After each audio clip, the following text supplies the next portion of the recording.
the No Practice Podcast, where we cover the only sport in the world where there is no practice. With your mini rod driving host, Adam Kester, Tyler Slaw, and Chase Richardson. Strap in for some debates on the world of pulling, exclusive special guests, and a whole lot of nonsense BS. The No Practice Podcast starts now.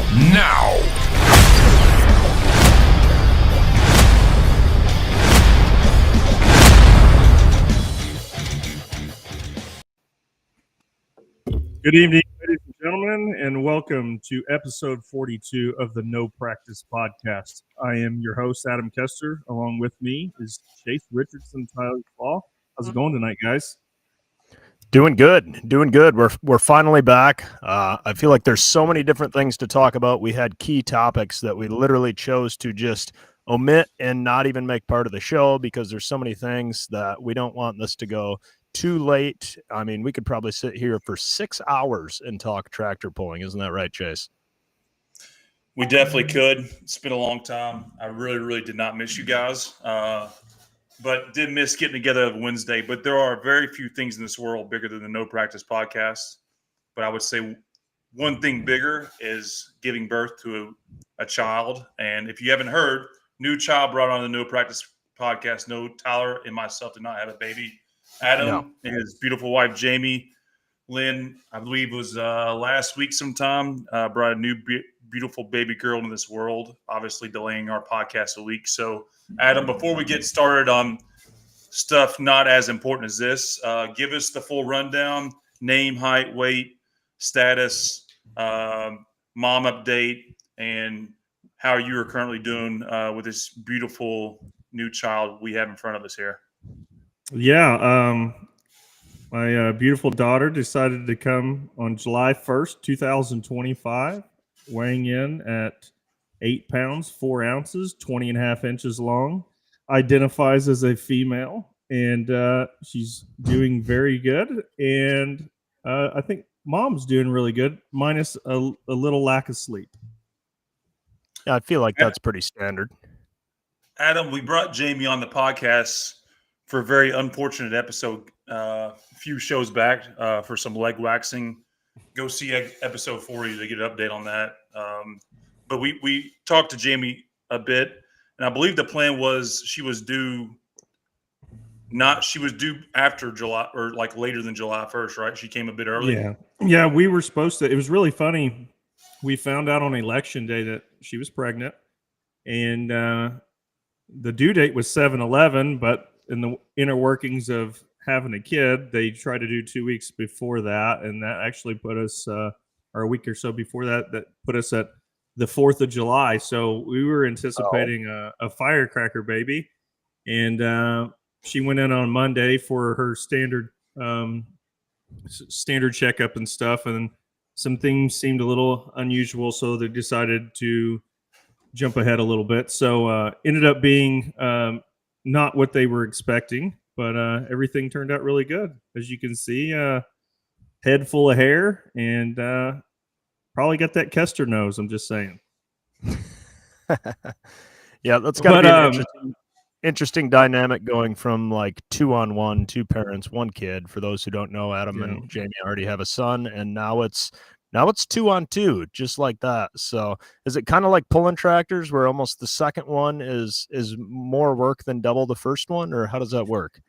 Yeah, we haven't figured that out yet, but I will say, we posted on Facebook, obviously, all the things, and her name is Lara, and it's spelled Larra. Obviously, there's a little bit of meaning behind that. It's like Larry, but with an A. Her middle name's James, so Lara James Kester. And she's already captured our hearts, and she's as sweet as can be. She sleeps a whole bunch, and baby brother, big brother is definitely trying to get used to not having all the attention. So it's been a little difficult here the last couple of days, but things are coming around. Things are going good. Is big brother Aaron? Is he 2 now, Adam? Yeah, he's 2.5. He'll be 3 October 26th. So he's a bit active, and you took my question away. I know we talked in our little chat. He's trying to find his way right now with all this going on. Definitely trying to find his way. And when he came into the hospital room, he was, just sees his mom sitting in the hospital bed or whatever, but he really had his head down, and he came to me and didn't really have much for mom going on. But it took a little while. He finally got warmed up to her and jumped up on the bed, and we had one of those thing. It's just like a little bed that you put the baby in so they don't roll over or roll around. And he jumped up in there and acted like he was the baby. He actually, my wife is breastfeeding, so he saw Jamie was, doing some pumping, and we had a second breast pump there, and he grabbed it, and he was trying to be like mommy. He stuck it to his stomach and was like playing with the breast pump there. So it was really funny. I would show the video, but I know I'd get in trouble for my wife. But no, everything's gone really good. It's a very, I don't know. It's one of those things that you can't understand it until you have one. And I think most parents will say that. I was never really a big fan of kids, and if they were whiny or whatever, I'm like, man, I wish they'd shut up or whatever. But once you have your own, it's like a rainbow constantly shines out of their butt, and nothing they do is wrong. And they're your kids, so everything is just perfect. But it's just an awesome experience, and hopefully things continue to go well, and she grows to be big, strong, and healthy, and loves her dad. So that's all I care. This is the first time I've thought about this, but one thing that us three do have in common is that we all have older sisters, right? Your sister's older than you, Tyler, right? Yep. So I'm thinking that because I wonder at what age Aaron will transition to where if somebody touches my sister, I'm going to kick their ass. Like, I wonder when that happens. No, seriously, that's going to happen at some point. I just wonder when that will be. Yeah. Well, I think there'll be. I think there'll be a point. Teenagers, if one of his buddies start spitting game, he's a Kester. He's probably gonna have a problem with it. So yeah. I mean, there'll be a point in time where the only butt need to be kicking is probably hers, but eventually it'll happen. I mean, I have to say, as I was growing older, maybe you guys are in the same deal, get into high school or junior high school, whatever like that, and big sister kind of cleared the path. I didn't really get messed with that much by any of the elder classmen because they were afraid of her. And I hope one day that they the older I get, we really were thinking about not even having a second child, and then you just start thinking about it as like, well, who's our kid going to grow up with, and they need a friend, and it really starts putting things in perspective. Even like when my dad passed away, like that's the only thing he truly wanted was a grandchild, right?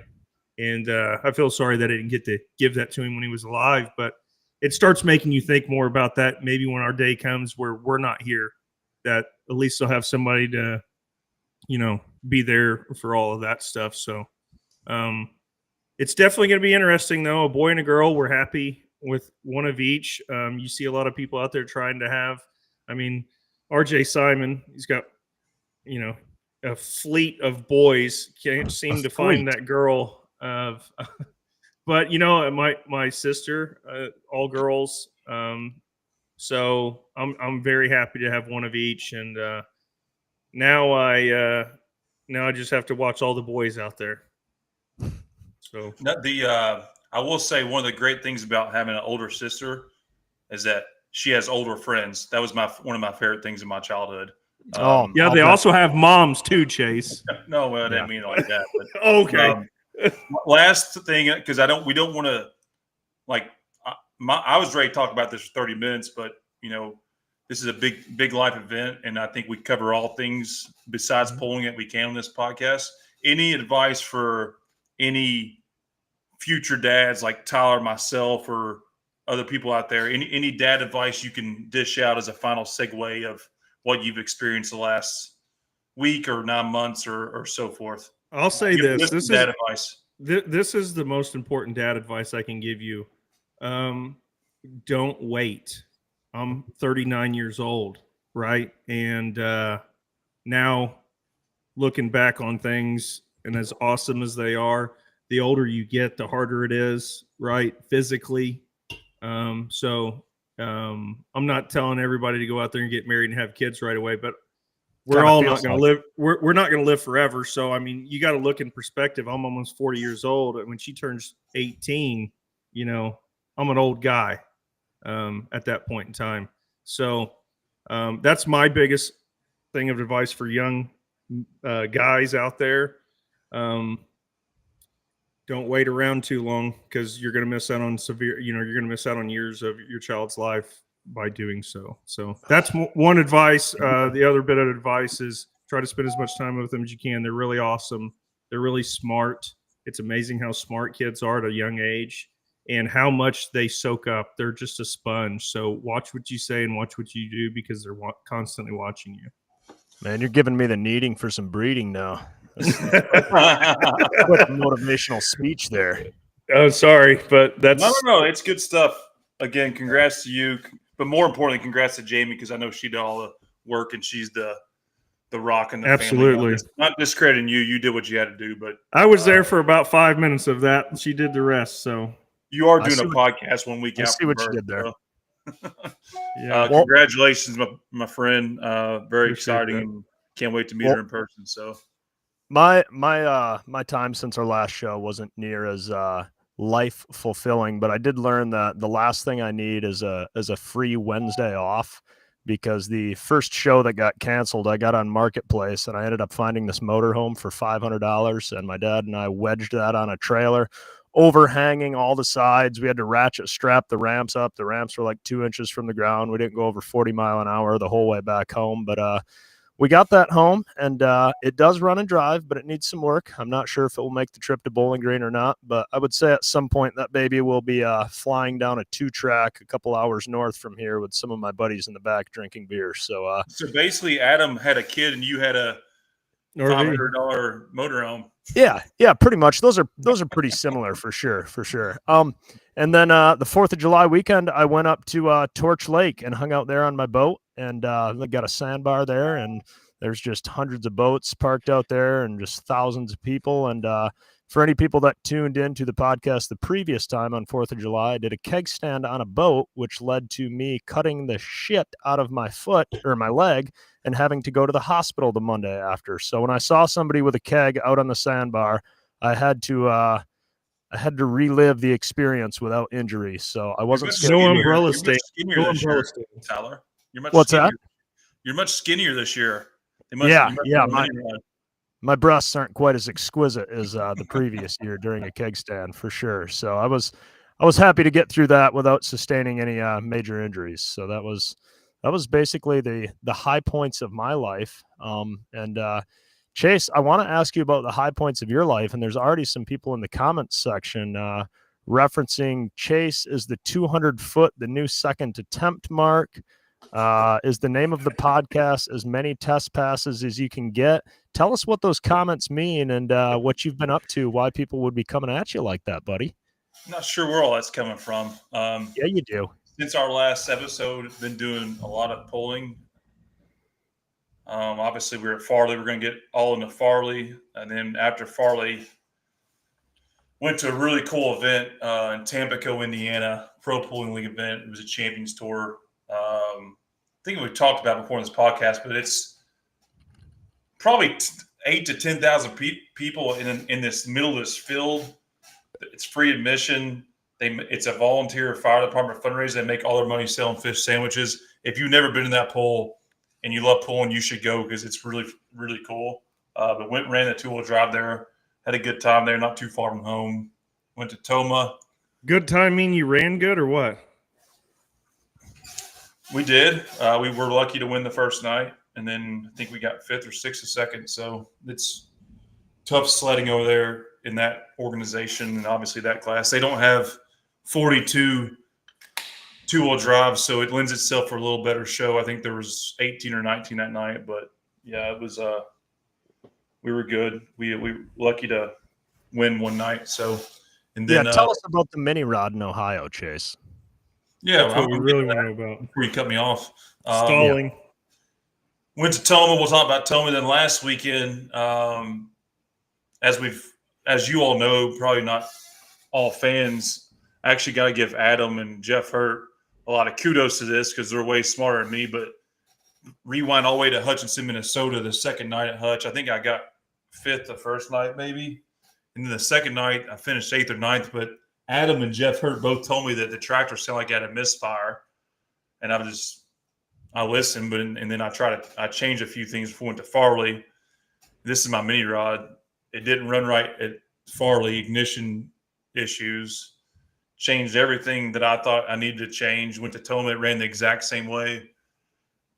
Almost a 2.0 same run. So last weekend there was Ohio State Tractor Pullers Association has adopted a mini rod class, which is nice for me because it's the closest state level mini rod class that I guess me and Adam can probably go run. And they also acquired a really good sled, one of the Bauer built sleds, the one that we've recently ran. They have it to run over there at that circuit. So last Friday they had a pull in Greenwich, Ohio, 4th of July. Another volunteer fire department, another one I highly recommend. A lot of people, great atmosphere. A lot of no practice podcast fans there. Actually, I bet I talked to 10 fans that came by the trailer, and it's pretty cool in a place you don't normally go. They stopped by.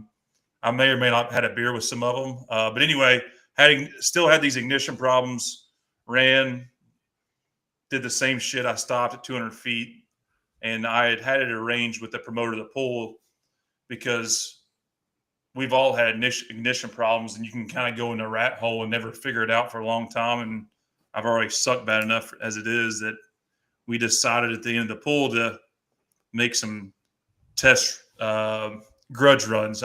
It wasn't practice, it was grudge running. There was another guy running against me. We were betting. Adam, does that sound like practice? How many test runs did you make, Chase, after the event?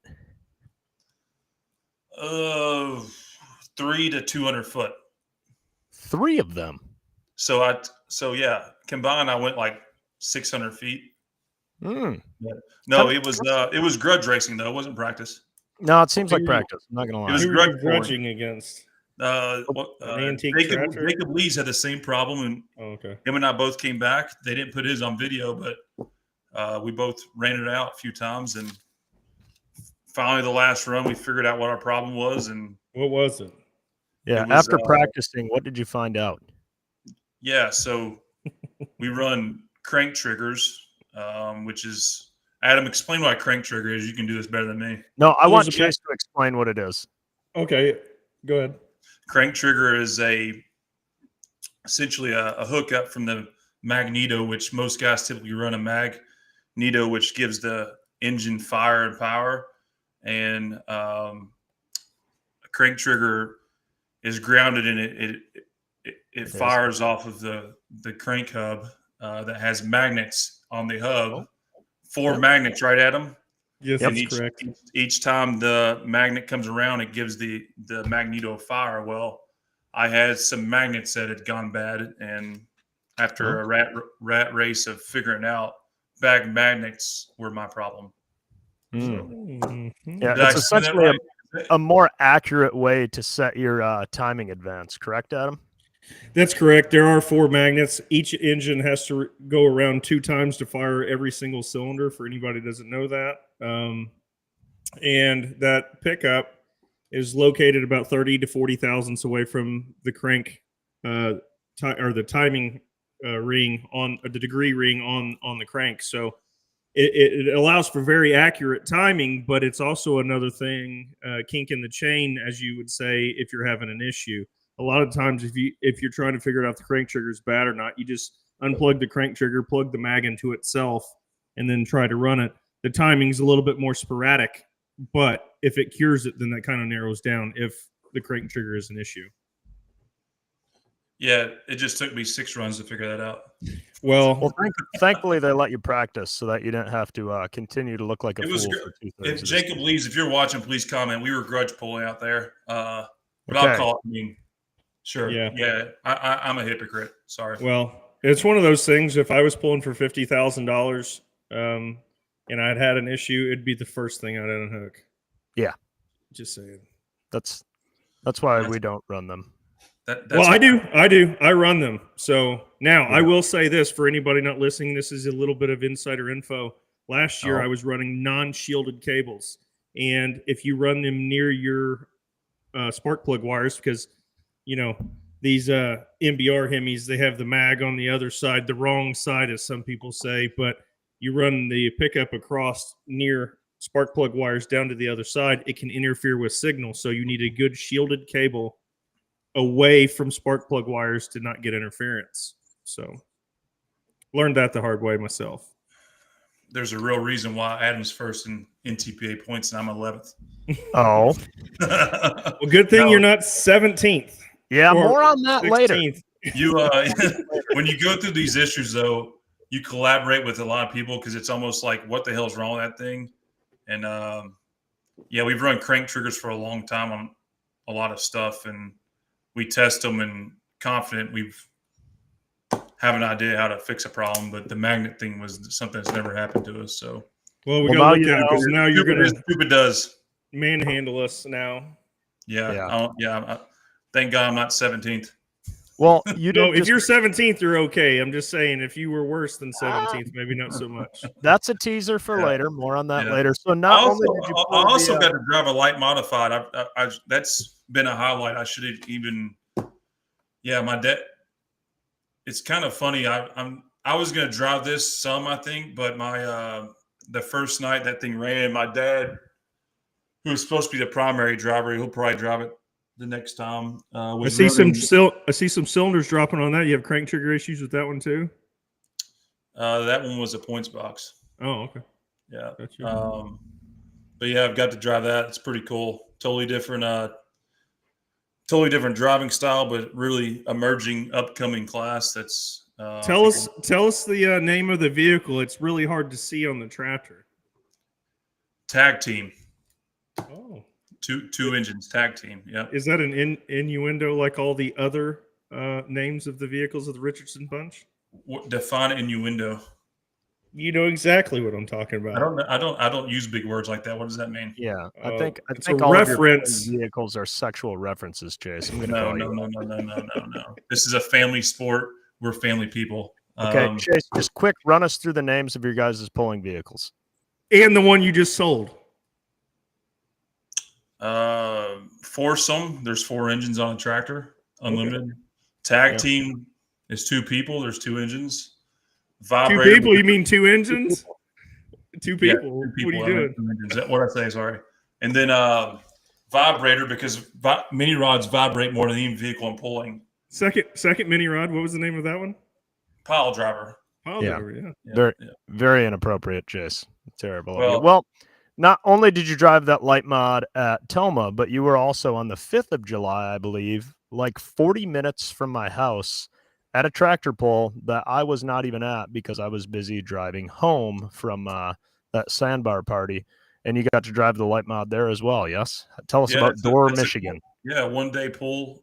Jim Shandorf really works hard, does a good job promoting that. Very patriotic, big crowd. Patriotic event, big crowd. Light mods ran there and finished 5th.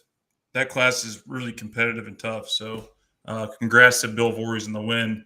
I know he was I heard they had quite the celebration the winner's circle there with Bill. Yeah, Jim does a killer job with a podium deal afterwards, and he gives champagne to the top 3. And watch Bill as he tries to take a sip here, and as he brings the bottle down, boom, squirts right in the poor guy's eye, spits out his champagne, and you can just see him just wiping it out of his eye there. And I felt for him as I was watching the live stream on Full Pull Live there. We're going to have to get Bill Voorhees back to Dorr, Michigan next year to revive himself on the champagne process. Poor fella. I like Wayne Sullivan over there. Wayne Sullivan's just sipping his champagne. He's thinking, I got to get a semi and drive home. I ain't doing this with these young guys. I'll say this. I got to spray champagne one time, and I was in Quebec, Canada at St. Hyacinthe, and I got second or third. I can't remember. And they did the same kind of thing, and they gave us a bottle of champagne, and we commenced to, shaking it and spraying it. And then after I wasted the whole bottle, I tried a drink of it, and it was maybe the best champagne I've ever had. And for anybody that doesn't know, champagne, depending on what kind you get, it's not the greatest. But, man, I really regretted spraying all that really good tasting champagne all over the place because it's nasty and stinky. Your fire suit reeks after that. Probably not a good idea to do that on night one of a 2-night hook. Just saying. That's very true. It was painful to be that close to home with a mini rod hook going on, but we spent so many weekends in our summer towards tractor pulling that I just had to draw the line, and I had to say 4th of July weekend we're going out on the boat. But that pull name of your boat, Tyler. 6 Saturdays, and the name is because I bought it like that, and they say you can't rename a boat, it's bad luck, but I figured it's very fitting because at best I get to use that thing 6 Saturdays a summer. So we kept the name, and I feel like it fits pretty good. But props to Jim Schindorf for putting that event on. Every single person that has been there, my dad went there once, they all say he goes above and beyond putting that event on, doesn't do the bare minimum, tries to make it a spectacle, gets a good crowd. And yeah, it was pretty cool to see the Lacey's let him sit in the seat of their mini rod and take home first at his own event like that. So it was pretty cool for sure. Yeah, they have the pullers. One of my favorite things, because I was there the whole show, was they get a big American flag and the pullers hold it out in the track. I think that's pretty cool. Obviously 4th of July, but every day in this country, I think we could do more of that with all our events. So again, highly recommend attending it, and Jim is first class with it all. So looking forward to maybe going back again next year. For sure. But well, we have a big show ahead.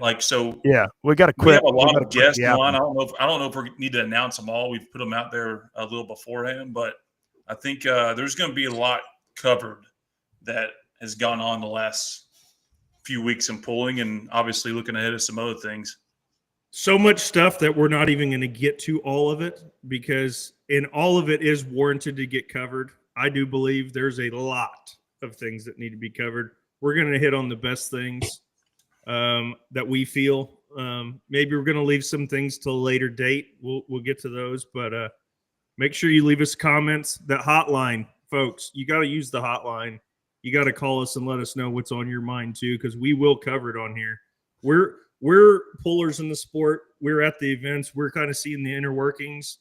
If you have questions about anything that goes on at these pulls, 302-272-5360. Any call, question, comment, you put it on there. We'll try to get to it, because I want to make this a public service announcement right now.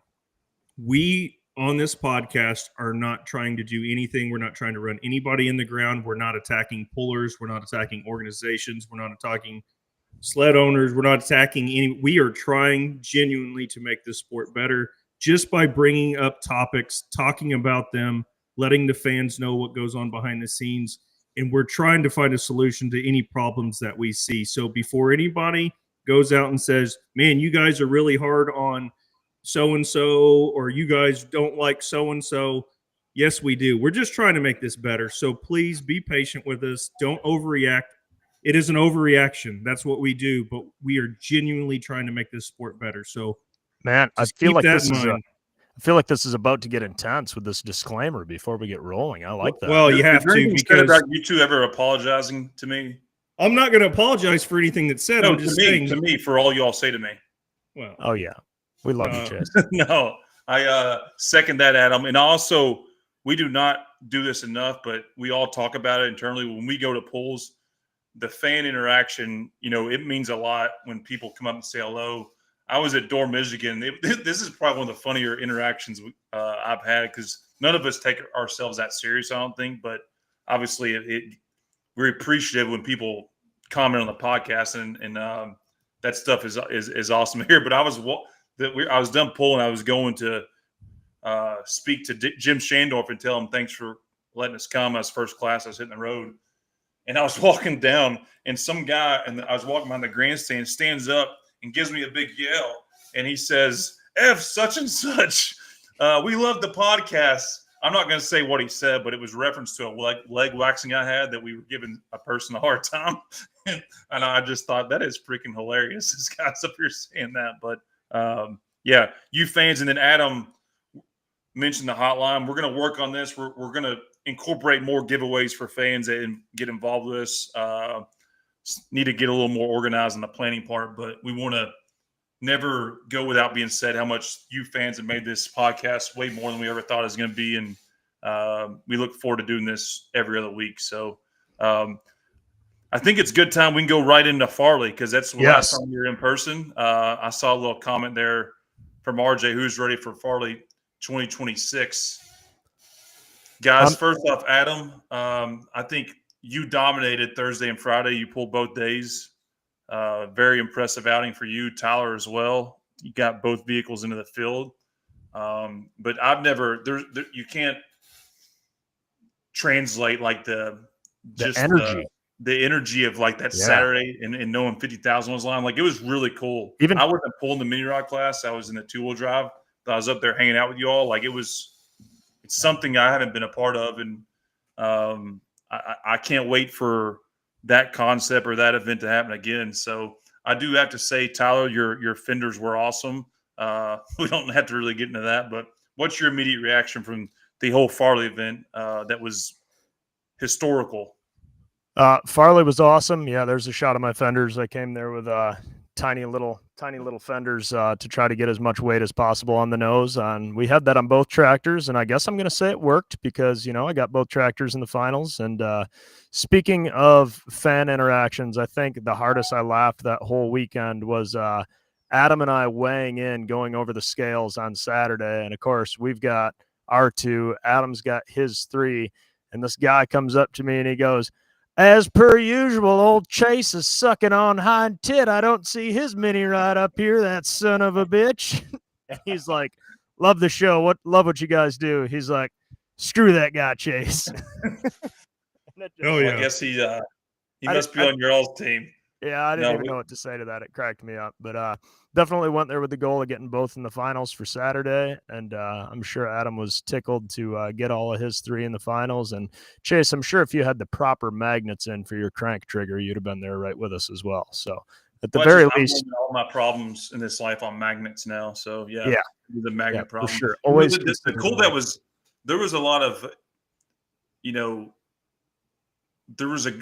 saw the energy of the people that were sitting there waiting to see how it played out. I remember Dean Halicki specifically, like that. Those were impressions and the emotion reactions we've never seen. I mean, it's like nothing else. The full pole crew did a pretty good job of getting a camera in the face of the person when they found out that moment they're going to be winning $50,000. Because I mean, these are guys that are used to winning pulls for $900, $700, $300, maybe $1,200. Occasionally, maybe $4 or $5, maybe even $10,000. But when you up the ante 5x like that, and you get a guy there like Dean that just found out he won $50,000 pulling a tractor, and he gets to go home and tell all of his friends and family that.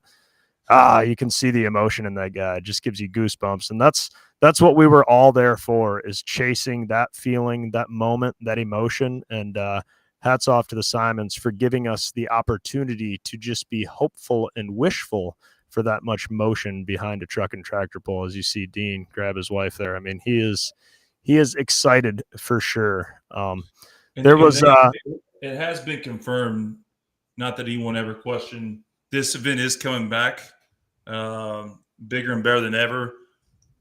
June 18th through the 20th, 2026. So it'll be the weekend before Toma. No break between them next year. It's going to be the thing we talk about all off season, like it was this off season, and probably even bigger than ever. So, Adam, we lost you there for a second. What was your recap on Farley? I know obviously you dominated the first 2 days. Saturday, the track was a bit different, and, pulling's pulling, but give us your state of the union on Farley from your standpoint.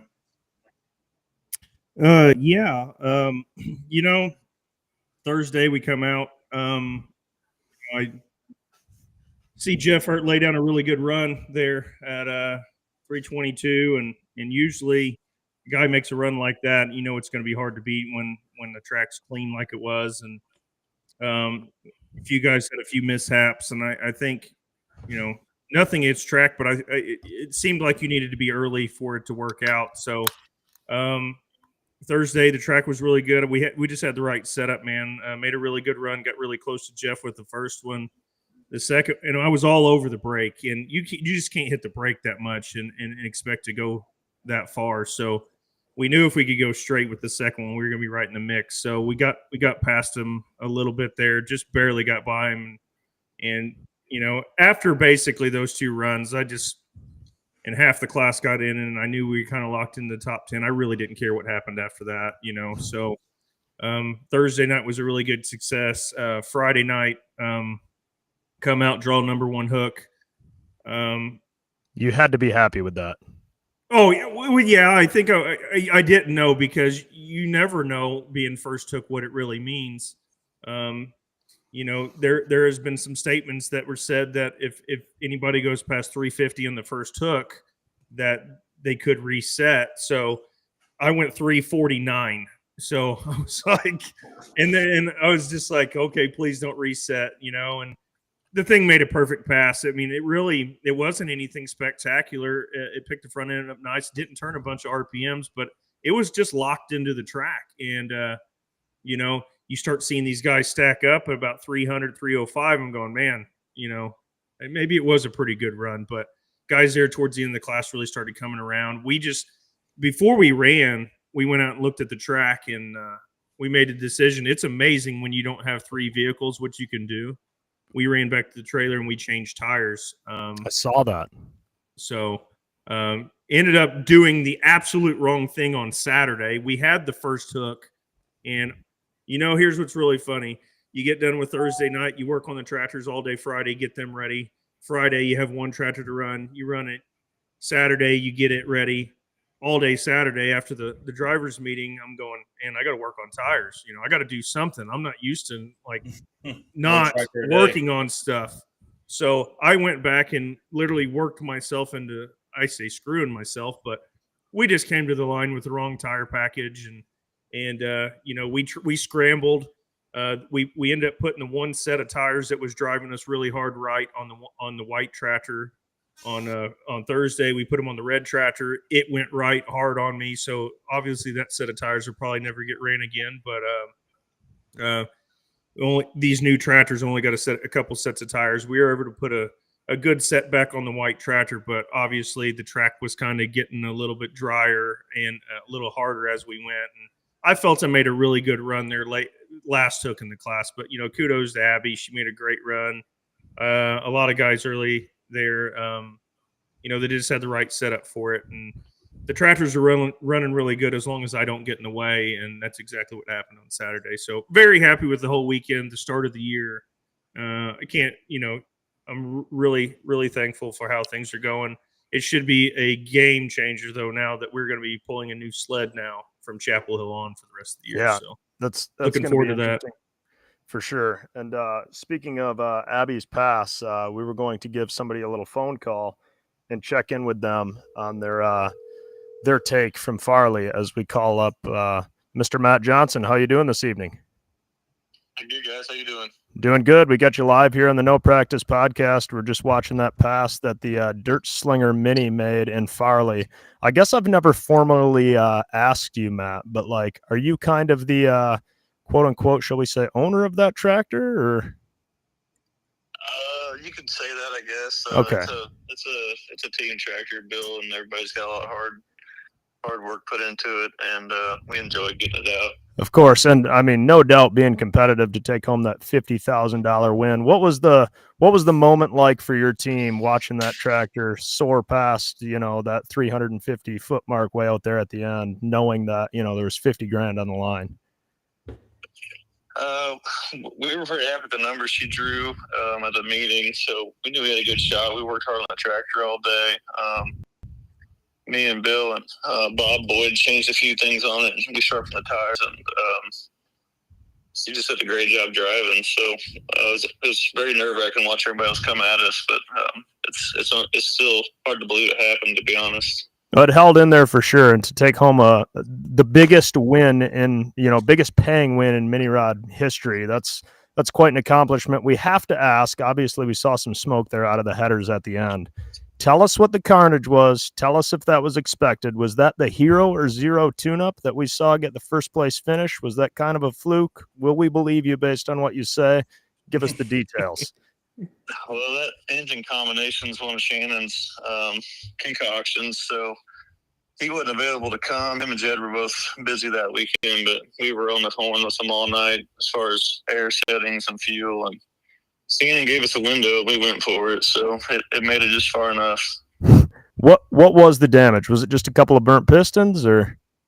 We sunk 6 out of the 8, and one of them had a hole in it. So. Oh, hell yeah, brother! That's what we call the perfect tune-up to win 50 grand. Because usually you see guys going out there and doing that, and they're like, "Hell yeah, won $1,200." But for once, you're like, you know how many freaking pistons you can buy with prize money like that?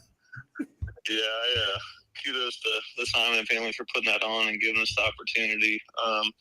I've got the rods and pistons on a rack, and we're getting a glass case built for them to put in my office. So we're pretty stoked about it still. Oh, hell yeah. See, if you don't melt the pistons, you don't get to pull them out and put them in a glass case. But when you do that, like, I feel like you need to get like a little, maybe take the actual 50 grand that you won and just put that in the glass case with the pistons. Like, at the very least, maybe some novelty money just to remind yourself. Yeah, just get some movie money. Yeah, sinking. One thing's for sure, if it was 11th place and everything looked new, he wouldn't have a glass vase for it, right? Yeah, absolutely. We're going to have to see that. So in addition to the Mini, obviously you have a modified tractor as well that you campaign with the Leichners. In addition to their 4-engine modified tractor, you've got a 4-engine tractor that you drive as well, called the Dirt Slinger 1X Dirt Slinger. What's the formal name for that machine? Oh, either one. I'm just really fortunate to be a part of that team, and Bill and Jed and Shannon and Abby and everybody are so good to go pulling with and treat me like family. So we're just trying to. It's definitely a new animal for me. Bill makes it look easy, but it's totally different with me on the throttle compared to the mini rod. We kind of had it squared away, but we had some chassis trouble last year, and the guys at Chaos got that fixed, and we got the motors happy now. So we're just trying to make laps. Okay, so that's a Chaos chassis. Is that correct? Yep. So they kind of squared it away for us. Remounted the motors, got a new drive line in it. So straighten the rear end on it. Straighten the rear end. So the rear end was not straight. Correct. The axle tubes were both pulled around on each side, and it was. No, you're gonna want those straight for sure, aren't you, Matt? Yeah, we learned that all. We fought that all year last year, and luckily Bill and Shannon and Jed and everybody's kind of stuck behind me, and they're not giving up. So we're learning and gonna keep going on the next one. When are we gonna see you back in the seat of that 4-engine mod? So they're campaigning at Henry without me. We're going dirt late model racing that weekend, but I'll be in Rockwell with it. Okay, so you say dirt late model racing. How does that compare to the world of truck and tractor pulling? Oh, not near the same. I've just been doing it for 20 years, and it's just more natural to me, I guess. But we still go out about 5 or 10 times a year, and we got good competitive equipment with that, so we try and get it out some. For sure. So RJ kind of took a bit of a page out of some dirt model races playbook, perhaps, by doing this, high fiscal barrier of entry to this event that he hosted, and then offered a significantly larger payout, which we often see, dirt racers do. Is that pretty common in the dirt racing world? I mean, is there always, RJ talks about that back gate. Is there always a higher barrier to entry when it comes to paying your entry fee? And does the payout reflect that? Yeah, so in our world, it's usually like $400 or $500 minimum entry fee, but you're always racing for $5,000 or better. So, do you like that better as a whole? I do, just because the amount of money we have invested. I feel like we need to try and get a return on it. But does it pay out differently down through? Does it pay out differently down through the order, or is it more top heavy based on? I feel like if it's a 50,000 win late model race, it'll be 50, 25, 15, 10. It'll stagger down pretty good, similar to what RJ did with his payouts. Gotcha. Sure. What is the rush like driving the late model compared to a mini rod compared to a 4-engine tractor? You just get more chances at it, but I mean, you're going, 100 plus mile an hour sideways, getting dirt slapped in your face and trying to not hit other guys. So it's a totally different animal, but there's nothing like sitting behind Ford blowing hammies, I can tell you that. Yeah, that's pretty fair. Is everybody as chummy at the dirt model races or the dirt races? Because I mean, when we're pullers, we're pulling against one another, but there's nothing I can do during my pass to screw over Chase, unfortunately, and vice versa. But I mean, if I'm racing with Chase, I can put him hard into turn 3. Because of that, natural aspect of racing, are people more enemies versus friends, or how does that work out? Yeah, you get some bad blood going if you're racing the same guys every week for sure. I've been in it for 20 years, so we've had plenty of interactions, but does interactions mean fights, Matt? Does interactions mean fights? There's been a couple, lots of wrinkled parts, lots of arguments in the pits for sure. Somebody ever just popped you right in the jaw? We've thrown hands before. Oh, we've thrown hands. Matt, if there was one mini rod puller you could put in the wall, who would it be? For fun or for bad blood? Both. I mean, both. No, I don't have any names. Well, I'm sure Jeffer would give it back to you if you tried to mess with him. Oh, yeah. I got to imagine Jeff Hurt's car would look like a used piece of tinfoil after every race, even if it started brand new. That's for sure. And I don't think I'd be too far behind him. Yeah. It is nice that somebody can't take you out on the pulling track. Yeah. Although there's got to be times you kind of wish you could get even a little bit. But, so be it. I suppose it's easier to drink beer together afterwards that way. Oh, yeah. Well, all right, Matt. Do you think we'll see you in the seat of the mini rod at all this season? We talked about it. I think you'll see a new driver, Henry, in it. One of our pit guys, Merle Kimmel, is going to be driving it. So. Oh, very nice. Has he ever driven the mini before? Not that I know of. Ooh, that's exciting. Well, be sure to give Merle that hot tune and maybe melt down another 6 pistons. One other thing. What did you do with the $50,000? There you go. Yeah, we got Adam's asking any plans for the 50 grand, Matt? Like, do you have any, like, I'm going to go buy this and keep it forever and know that, the pull, got me this classic car or this Harley or anything like that? Like a trophy you can select of your own, perchance? I think the trophy's the pistons in the glass case, but I think the majority of it was spent before we got there. So. Yeah, that'll happen. Apparently, it happens. That's pulling, baby. It's more than 1,200. Yeah, that's true. That's true. Well, hey, we're glad to see it wasn't $1,200 Thanks that for you're joining us, Matt. now. Congrats on the big win. Yeah, thanks, Matt, for coming in. Appreciate it. Appreciate all you guys do for the sport. Yeah, you've been a great addition to the sport. You're fun to drink beer with at the events, and we look forward to seeing you the next time. All right. Thanks, guys. All right. See you, man. Calling in from out east. I think he's doing some job bidding or going to look at some work. I'm thankful he got on the podcast with us.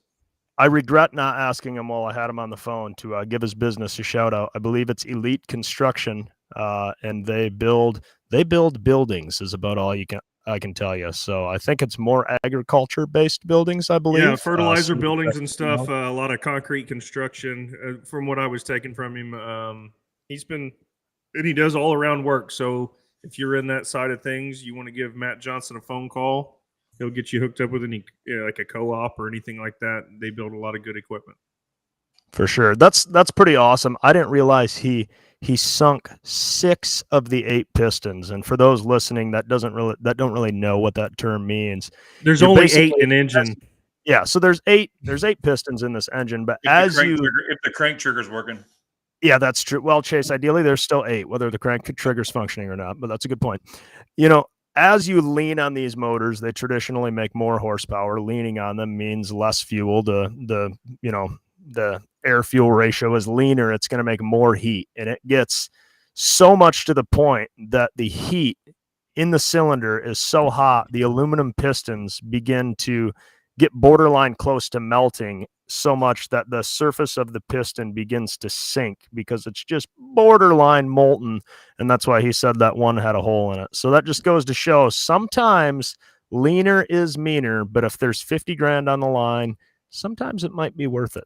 So pretty badass. Like, is there any other dirt late model racers that pull too, or vice versa? I'm sure there is somewhere, but I think Scott Phillips, a four-wheel drive puller, he kind of did a little bit of that. For anybody that knows, aluminum melts at 1,221 degrees, so they were getting close to that number, maybe turning those pistons into some Jell-O to get them softened up a little bit, maybe taking the heat treat out of them. So it sounds like they sagged a little pistons. Yeah. they also won the pull. Decompressed the engine a little bit, as we say. They also won the pull though. Yeah, That's what right. that is it's a variable compression engine at the end of the run. So, it just starts losing compression, so it's not so hard on the crank at the end or something like that. We'll go with Yeah, that. if you look at a drag racer, they figured out how to, at 1,000 feet, for that thing to either detonate or melt pistons or burn up. They did the same thing on the track. Yeah, pretty much, which is awesome. And in all honesty, I think they might have been the only one in the mini rod class that destroyed a motor, and they were the only one that won. So sometimes you just got to give her the full send and send it. Yep. So moving on from Farley, we've got a Toma recap, which we kind of briefly touched on. Should we just get right after it, Adam? Your injury on the playground. We saw Norm Daly. I forgot. We saw Norm Daly reference it earlier in the comments. For anybody that hasn't been to Toma, there's a wonderful children's playground on the grounds, and they have a zip line. In my front yard. Adam and I were a couple beers deep trying to convince. That doesn't look like Adam. He's got long hair and a mustache. I don't know who that guy is. That's true, but we're trying to convince Norm that the zip line could hold him, and Norm really suckered us in, and he's like, well, can it hold both of you? So the plan here was I was going to hang onto the rope, and Adam was supposed to grab the rope, but you can see he actually grabs kind of my shoulder and head, and we both tried to use it, and Adam just ate it right on the children's zip line. Mind you, this is about 3 a.m. Maybe 4. Yeah, maybe 4. I don't know. But, I mean, it's a nice, well-lit playground, and it didn't end so well. But that was kind of a Toma highlight for me. It was hard to wipe that smile off my face. I'm glad Adam wasn't seriously injured. Adam and I got to shotgun a couple beers, and all in all, pretty great weekend there at Toma. The afternoon track. How come you guys don't hang out? How come I don't get to hang out with you at Toma? I don't know what you were doing. It is funny when people come up to us and Adam and I are hanging out and they're like, yeah, I see you guys got Chase way over there so he can leave you guys alone. And we're I never get invited. Yeah, that's right. I never get invited to anything. Maybe next year, Chase, we'll get you out there on the zip line. We can show Norm that if all 3 of us can successfully use it, Norm, Mr. Brian Daly, will probably get on the zip line and take Chase, I think I sent out the call for you to be awake at that point in time, because I think at least 2:30 the music was still playing. Yeah. Oh my goodness. You know what I just forgot about, Chase, and I don't have the video of? At Farley, Grace and I breaking into your motorhome and trying to wake you up at 4 a.m. so that you could come out and play and hang out and drink beer. Do you remember that? I do. I did. Yeah, it was very fuzzy, but I didn't really. I don't think we have that video prepared because it just occurred to me. But poor Chase is in his bed, and Grace and I risked our lives going past Sir Rick McDowell, who I'm surprised didn't shoot us, which is Chase's right-hand man. You didn't jump up with a knife and try to. In the words of Rick, we infiltrated Chase's motorhome, and we went in, took a left, and opened the back door and found Chase hunkered down, asleep at 4 a.m. And Grace and I ripped the covers off of Chase, and we were trying to convince him to shotgun a Twisted Tea in bed. Was he fully clothed? I believe so. Things were a little questionable at that point, but I seen a picture of him at that point in time. He looked like Lara when she came out of the womb. Her eyes were barely open, face was wrinkled up, looked pissed that somebody was in his bedroom. Well, maybe at the end of the show, on this podcast is responsible and goes to bed like a civil human while the other ones are out acting like degenerates.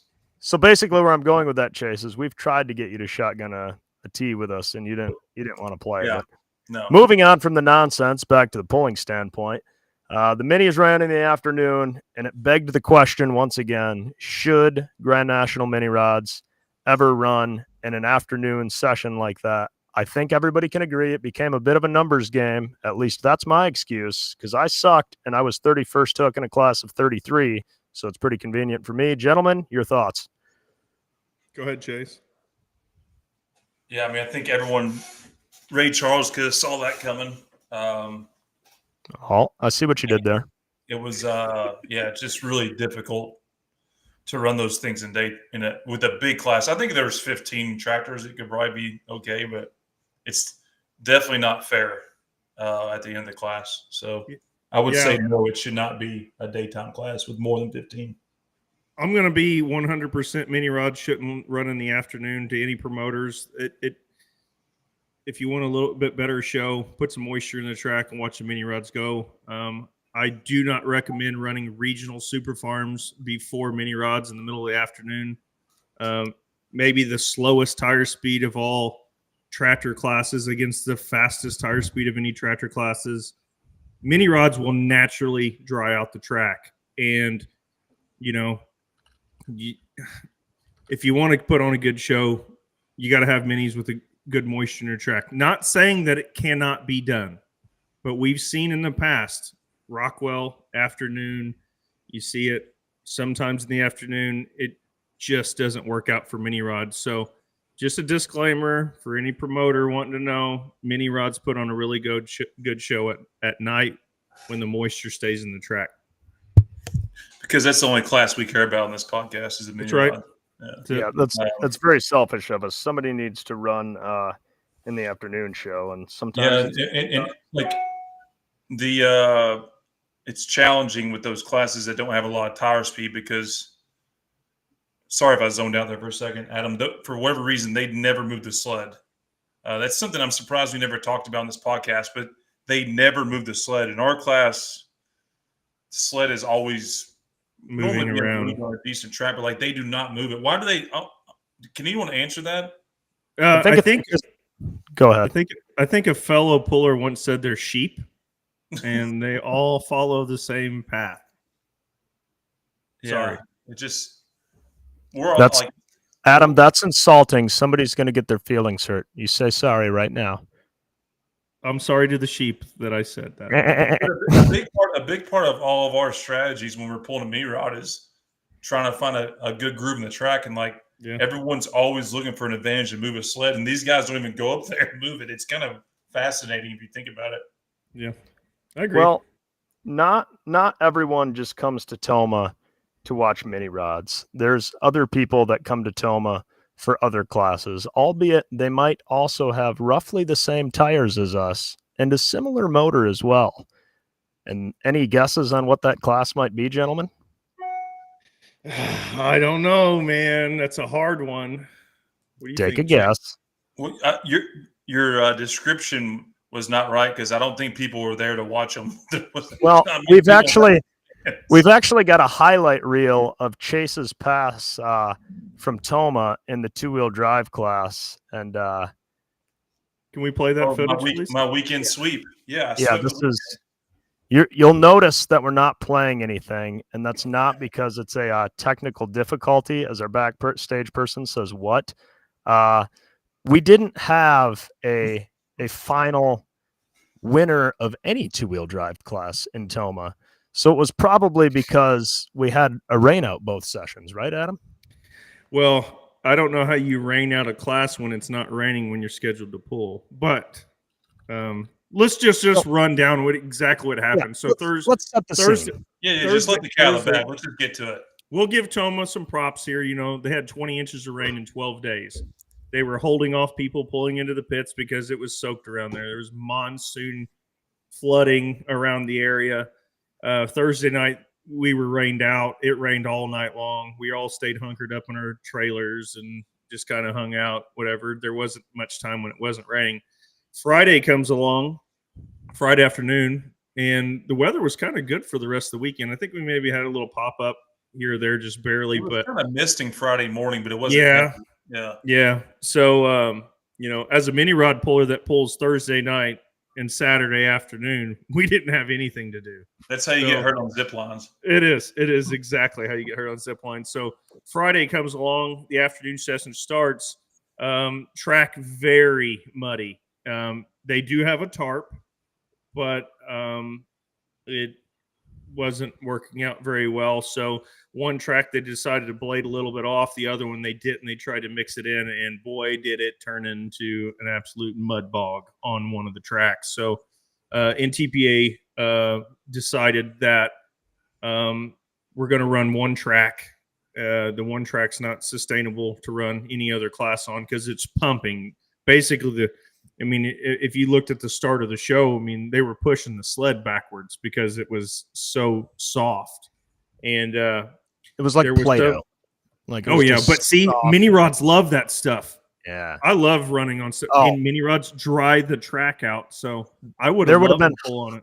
Highlight reels in the mini rod class. Poor Mike Evans in the turbocharged unit. Ooh. Although he's getting her tamed down, it's good to see. It is. But man, if we would have pulled on that left track there with the mini rods, there would have been some wrecks, and I would have been all. Or the right track with the moisture that was in the track. Mini rods on that is your highlight reel of Wild Rex and Fire Volume 17, whatever you want to call it.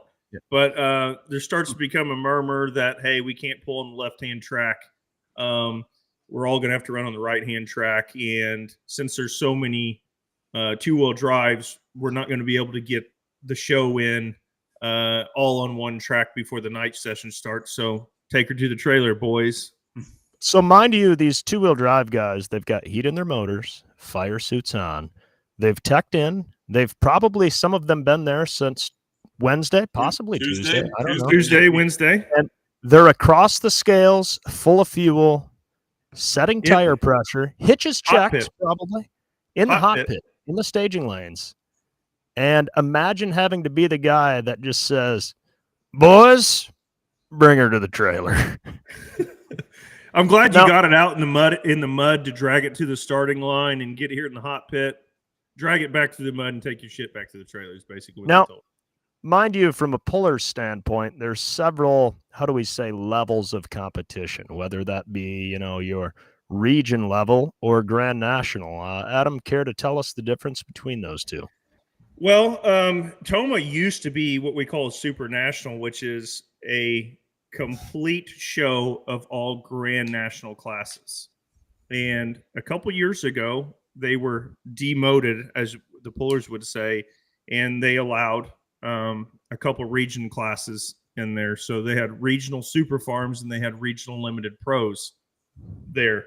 And per the numbers, they kind of looked at things and they decided we're going to run these regional classes and we're going to leave the Grand National boys to take her back to the trailer.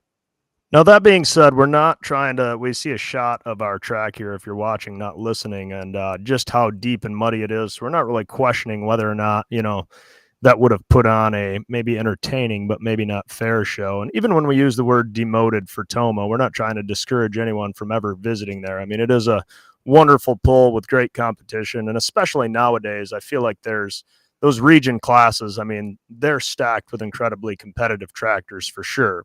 But on paper, the two-wheel drive class is a Grand National class, not a regional class. Nobody can dispute that. And, to draw comparisons to like an NHRA, they're never going to bump back a, top tier class for a, on paper, below tier class. And so it was interesting to see them make that move. Is that fair? I would think so. I mean, like you just said, you go to an NHRA event and Top Fuel gets rained out. They go, well, in the time frame we're supposed to be running super gas, Top Fuel, keep her at the trailer. We're going to run super gas here. So in my mind, it was not a well thought out plan. Is there a lot of trucks in that class? Absolutely. But they did pay for a Grand National license, and it is a Grand National hook. Well, they should be able to run there. What are your thoughts?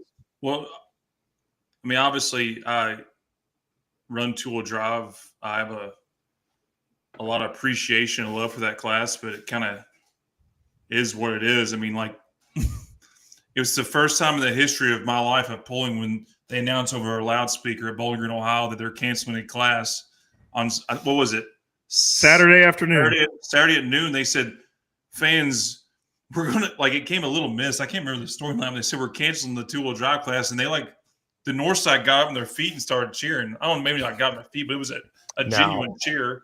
No. And I want someone in the comments to please tell me this. I do not remember in my life a class getting canceled during a session, but the session kept going ever. And it's happened 2 times in a row at a super national pool. Has that ever happened? We're going to cancel this class but we're going to keep pulling because of a rainout. Has that ever happened? Not that I know I don't think it has. And the fact that it's happened 2 times in a row, obviously the fans speak. Hell, they're up there cheering like I don't like it, but it just kind of is what it is. It sucks, but yeah, I don't know about that whole cheering portion, Chase. But you kind of referenced it there. So you have a better chance of hitting a lottery ticket than saying we're gonna cancel a class in a session that we never done, but we're gonna do it back-to-back super nationals. Like that's unheard of. But when you say back-to-back, Adam, like it wasn't just this first session. Walk us through. Set the scene for who we're about to call on what's happening here. I'm saying, hang on, I wasn't clear. In Bowling Green, Ohio, back to back. The last 2 times, the last 2 times that class has pulled as super national prior to Saturday night, they rained it out but kept pulling. In Bowling Green, they did. Yes, that's what I'm saying. The fans got up and started cheering. Yeah, that's what the fans were cheering in Bowling Green. They canceled it. Maybe I didn't do a good job of illustrating that, but never seen it in my life. So all that build up, and then the worst possible thing could happen, and I'll let you all articulate the rest. Adam, take it away. What happened with session 2 of the 2-wheel drives? So that would be session 5, which is the Saturday night session. So you got a bunch of 2-wheel drive pullers that have been waiting all week to pull. They get the class started. Last class on the one track, the grandstand side track. So off and running.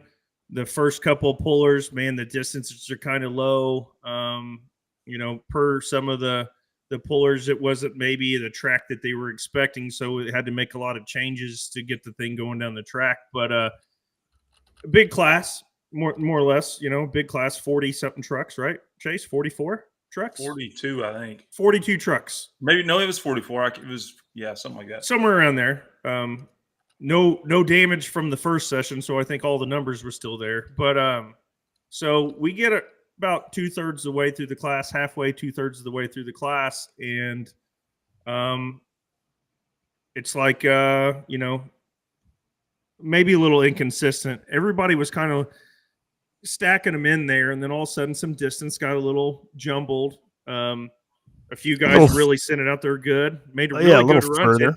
And then you think, okay, maybe the track's coming around, right? Which happens. It happens, especially the road. Yeah, especially in a class with that deep in numbers, we can see that track change, develop, get a little bit better. Yeah, you started seeing some change, and we thought, oh, here we go. We're going to build a road, and it's really going to get interesting now. And all of a sudden, it comes to a halt, and Mr. Bauer steps out of the sled. Vaughn Bauer steps out of the sled and comes out, and you kind of see him on the live stream doing some stuff. And there was a mechanical failure with the sled, which never happens with the Ironman sleds. For the amount of vehicles that go down the track, with the watchful eye of Vaughn and the crew behind him, they have top-notch equipment. It never happens. But just of the luck of the 2-wheel drive class, that sled breaks to where we cannot finish the class. We cannot continue to run the pull. So they decide we're going to have a meeting at the starting line. We're going to talk about this. Ultimately, we're going to cancel the class because of time. It's getting late at night. We cannot fast track and start on the other sled, get everything going. And hello there. That starts on the whirlwind of 2-wheel drive. Yes? Yes. So Adam was just setting the scene of what happened in Toma with the 2-wheel drives, and we kind of discussed the first session with the mud, which we can touch on that in a moment. He kind of set the scene when the sled began to malfunction, and there was a bit of a, shall we say, a meeting or a powwow at the starting line, which was after you had made your pass. Pretty nice looking pass, might I say. Walk us through how that went, the sequence of events. Give us your point of view, sir. Well, first off, I want to say thanks for having me on. Well, thanks for coming on. And then second, I will say we didn't truly know what was going on. We took the truck back to the trailer, parked it, Got out of my fire jacket. Obviously, it was hot, muggy. We got back up there, didn't see a sled. And I'm thinking, what's going on, boys? And we had heard another truck run after us. So, okay, you're thinking everything's fine. They said, yeah, his distance is, 347 and some change.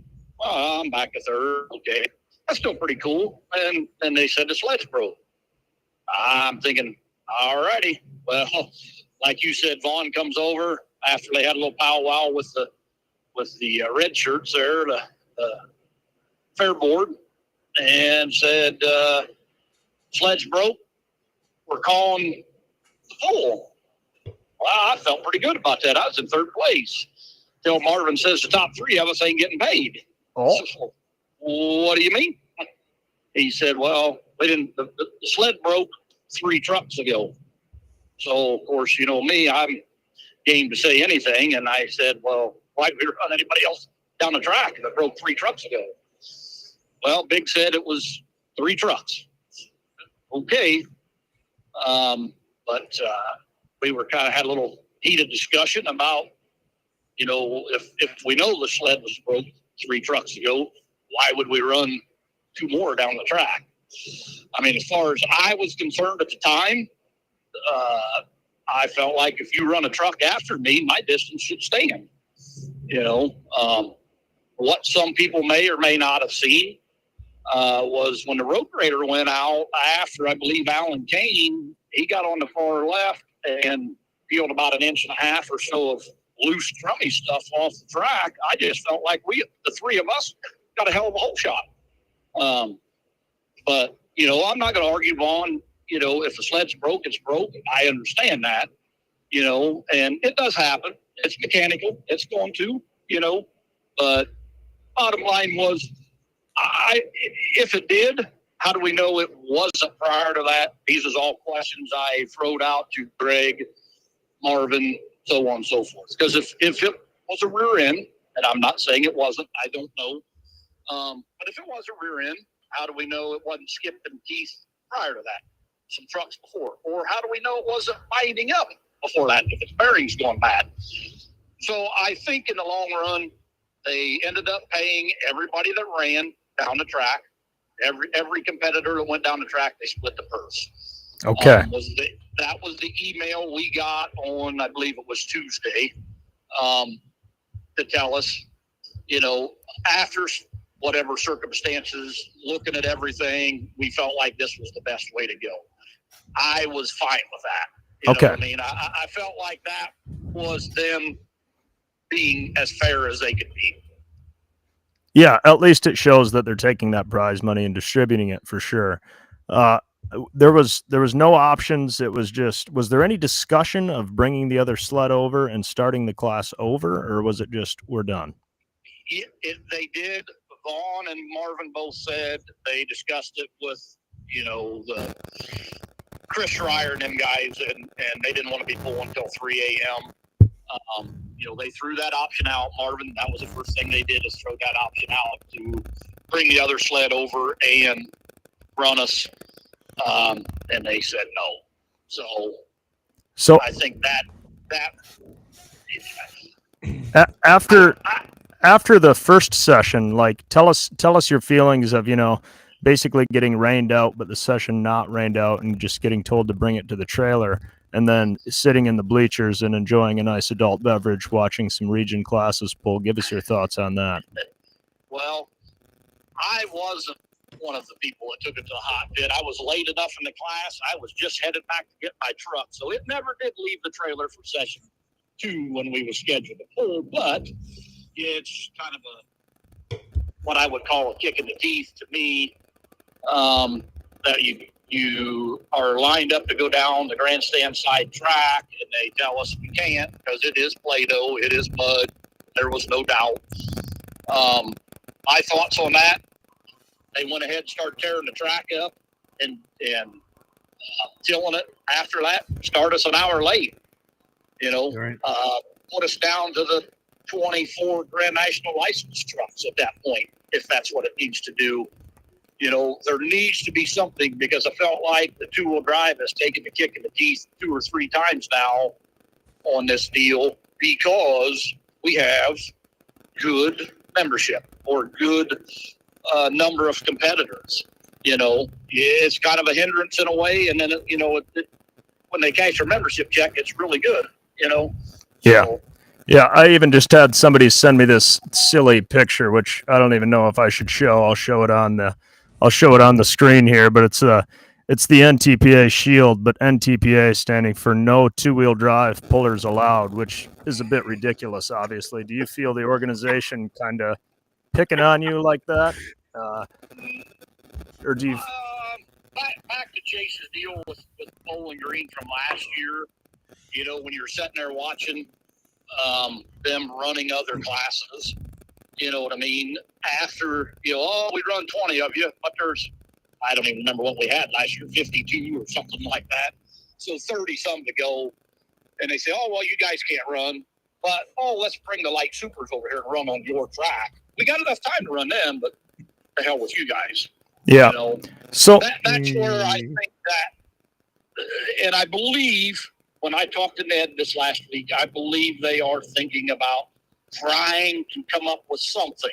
Don't know what, don't know whatever, but it was something along the lines of, hey, we need to be able to, in a whole class restart. Yep.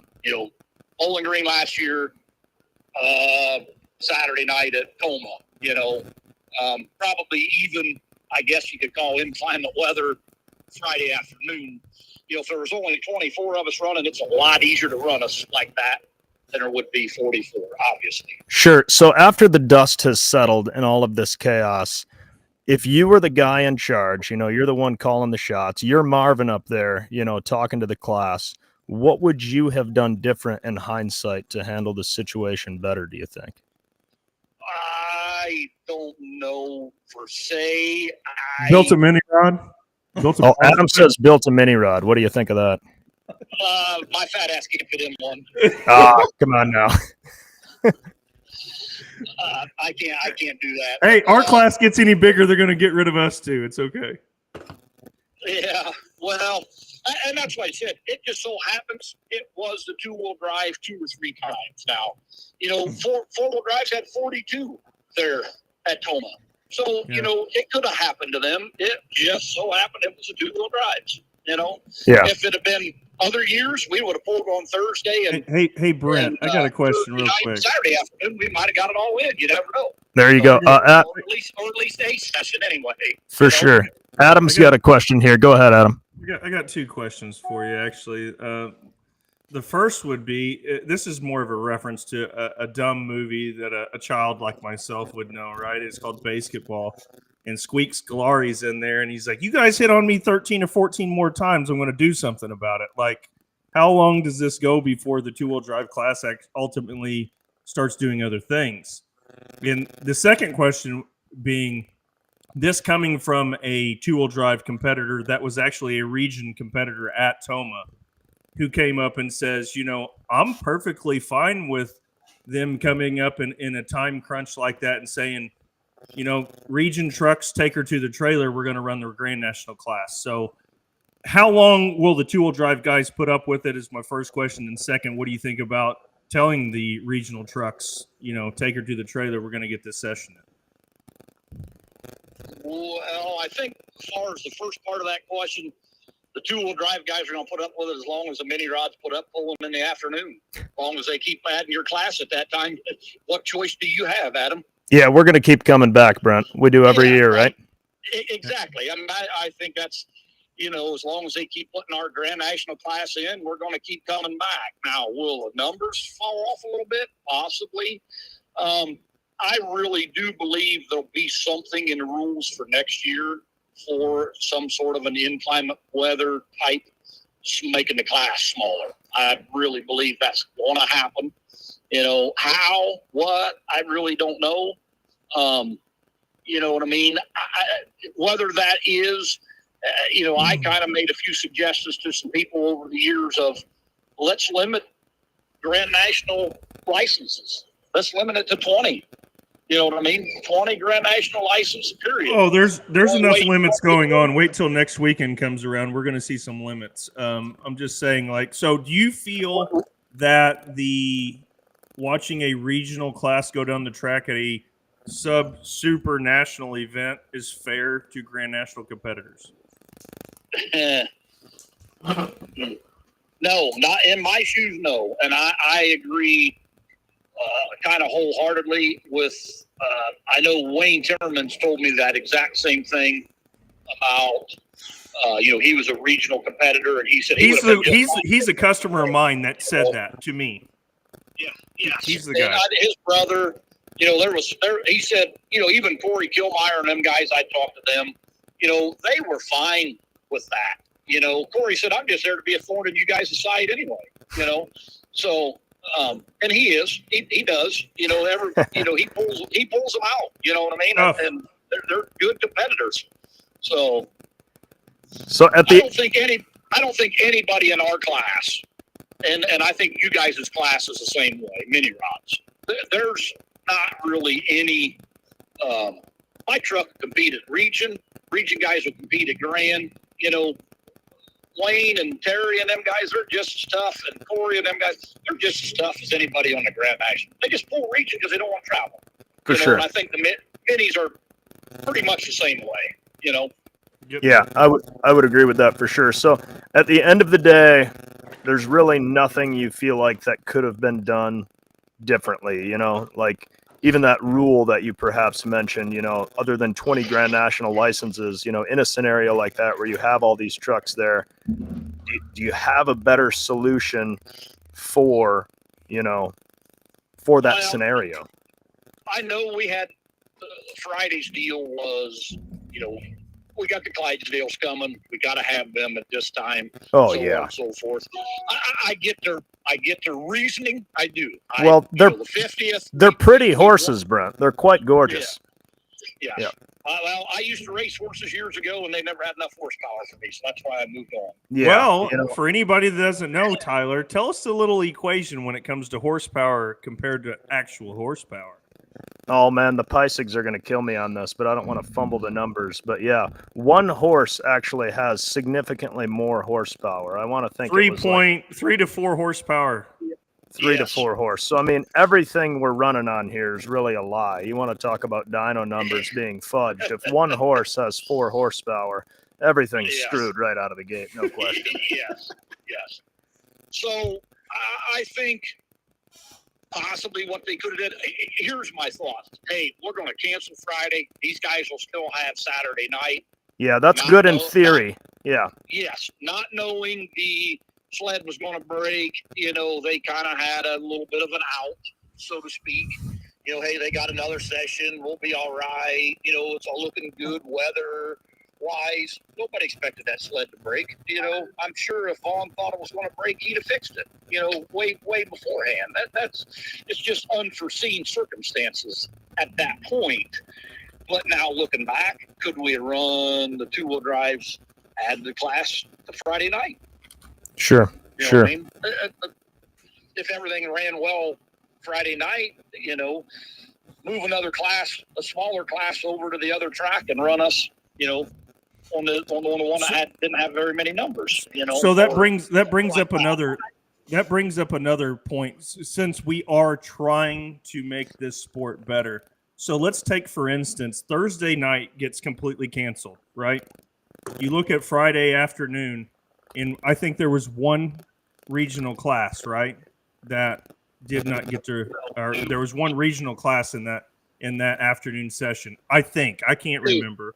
Two. So how do we? There was 2. Okay, so there was 2 classes. 4 ones and light pros, because light. Okay, pros so and I'm friends with these guys. I mean, I like the classes. I really do. I have friends in both classes. It's nothing against them. Like I said, we're not going after that. But in the instance that we have something like this happen, why don't we put the 4 to 5 classes, Grand National classes that got canceled, into a bowl or a bucket or whatever, and go, okay, let's draw and see which Grand National classes get to pull in those regional spots in the afternoon. Well, I think they could, you know what I mean, very, very easily. And okay, so back to let's be the promoter. You got to look at the other side of it. You got to be the promoter going, hey, I got local guys, Region 3, 4-1s, which is a very popular class out in the Toma area. So I got, let's say, it's drawing more people to my pool, selling more tickets. You know, do you tell them no, they can't come? You got to look at all aspects of everything before we say we just boot them classes out. But let's look at Fort Recovery coming up here in a couple of weeks. They run most of the regional stuff in the afternoon, and I like Friday night and Saturday night. I don't think it's 100%, but I think Friday night, Saturday night is mostly Grand Nationals, and the afternoon is regional. Maybe they could think about doing something like that and add, if we need to, add a class or two in the afternoon. I don't know. Now, there's a lot of things we can do. Just there's never been nothing implemented for how many years? Oh, there is something implemented in that rule book that we all have to follow. I think it does say in there somewhere that Grand National classes run before any regional class. Yeah, Brett. No, don't. That come out. I was told. I said the same thing to Mr. Randall, and he said that has come out several years ago. Oh. Yeah. Ooh. Okay.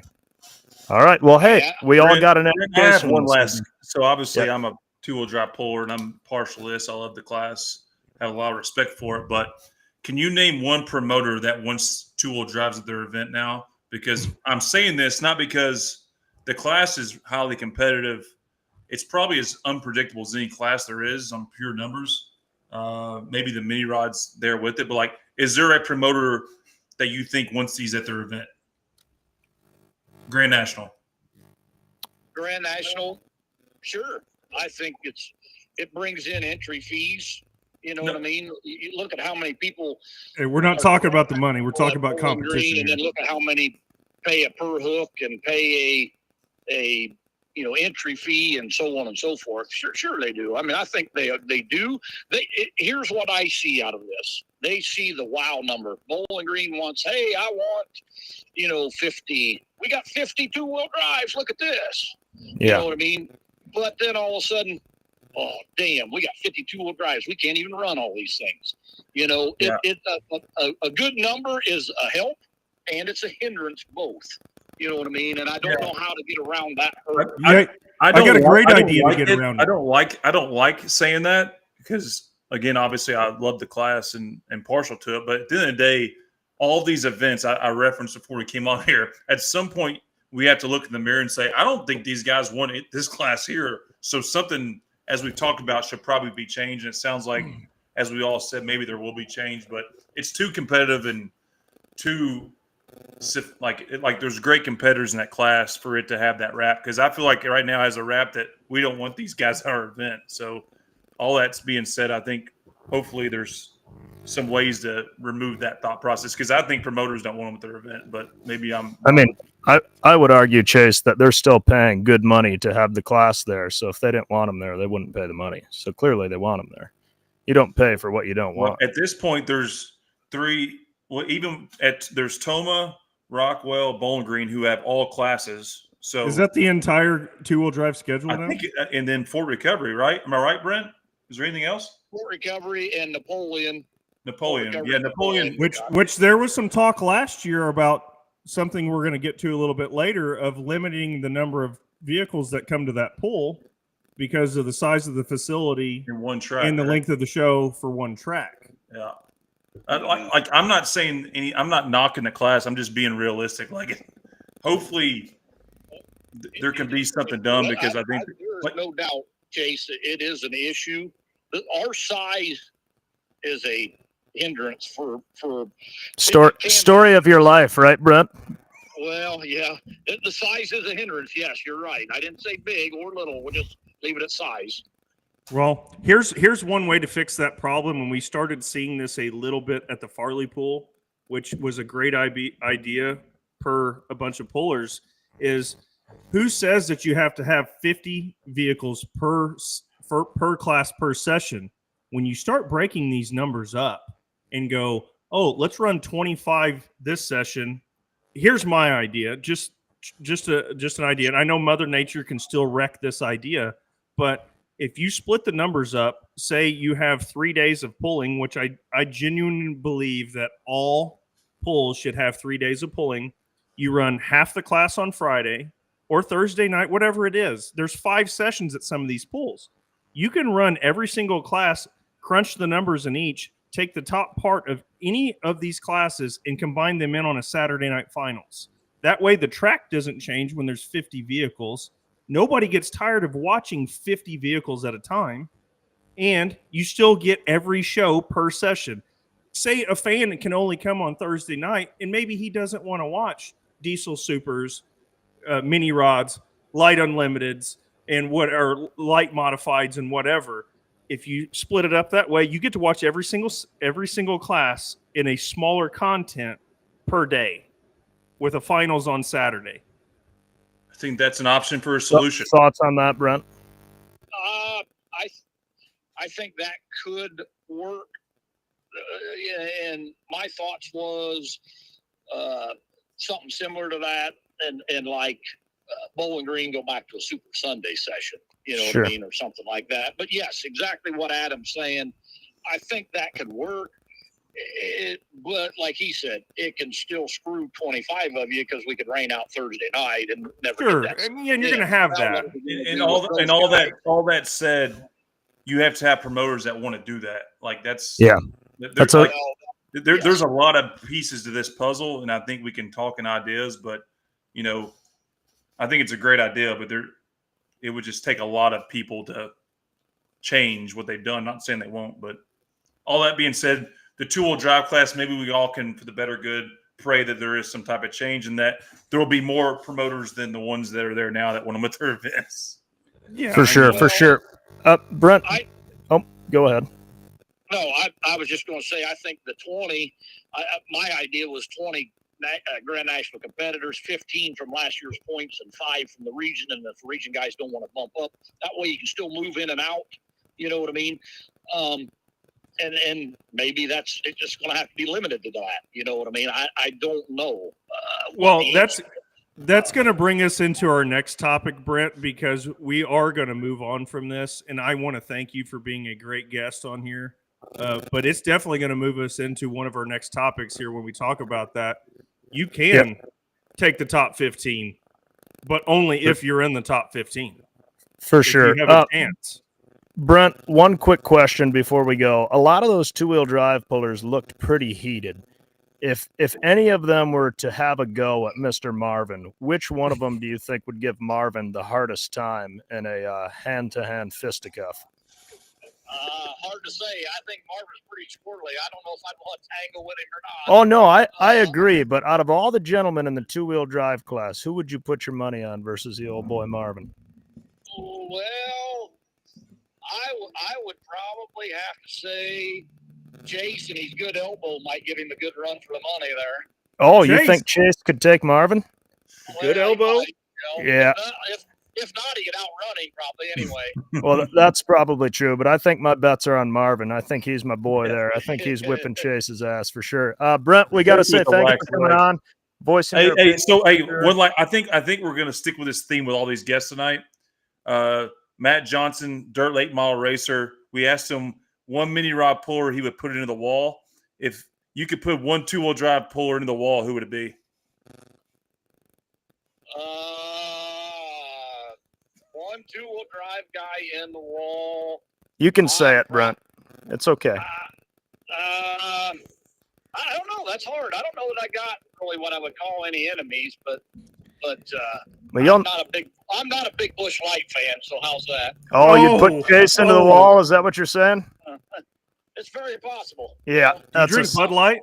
That's a solid choice for sure. For sure. So, all right, Brent. Thanks for your time. Thanks, Brent. Hopefully next year you get to pull at Toma. Best of luck. All right, see you guys. See ya. Bye. Man.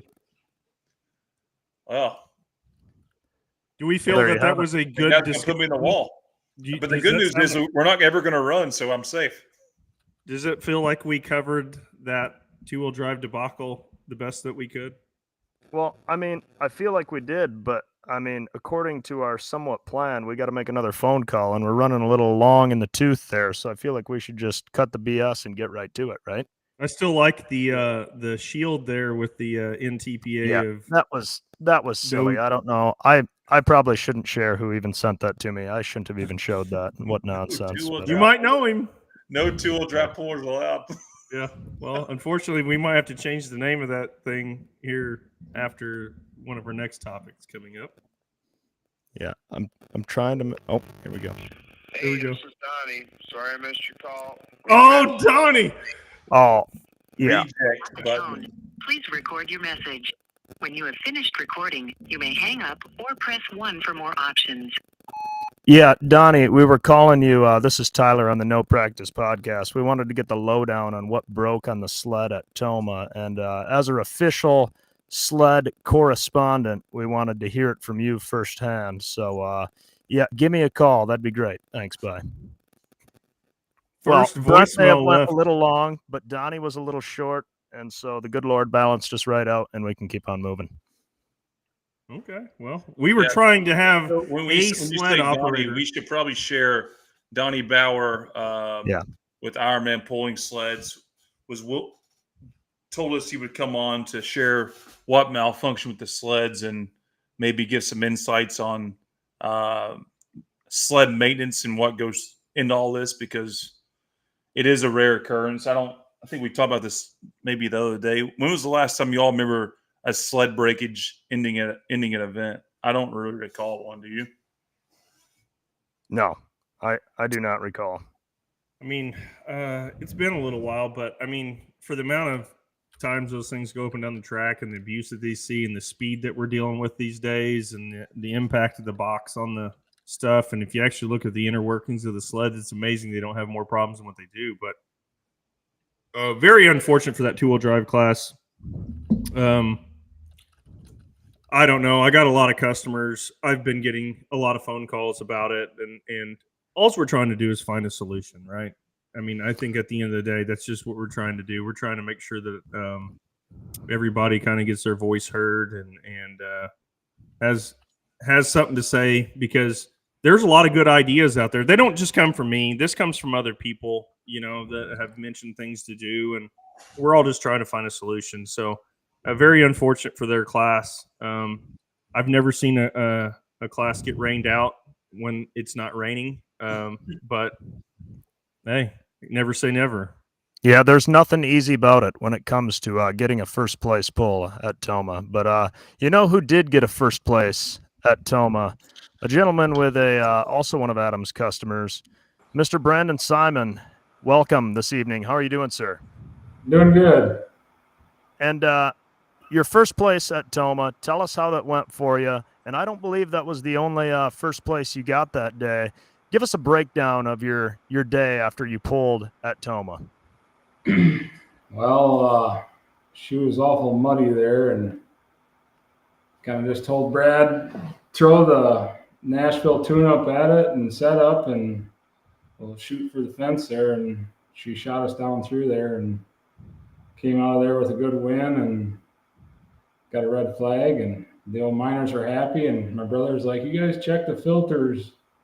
We loaded it in the trailer and hightailed it out of there. And I don't know, we're a little questioning on if we could make it down there in time. It was like a kind of a challenge, and that's why I accepted it all.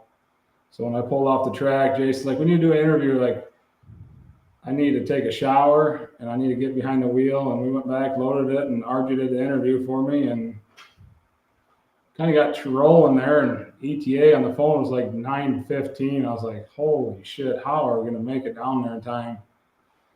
So I told Brad, I was like, well, we're at like a half a tank. We're coming through Dubuque. And Brad's like, well, if we all know how Love's is. We get behind a towel head at this fuel island, and next thing you know, we kill 45 minutes. Yeah. So Brad came up with a brilliant idea. He's like, call Jerry and have him be at Cascade, which is 10 miles south of Farley. And Jerry met us down on the exit ramp with the farm truck with fuel, and we got a little pit stop and back on the road again, and made it down there with plenty of time. And I don't know, it was quite the weekend.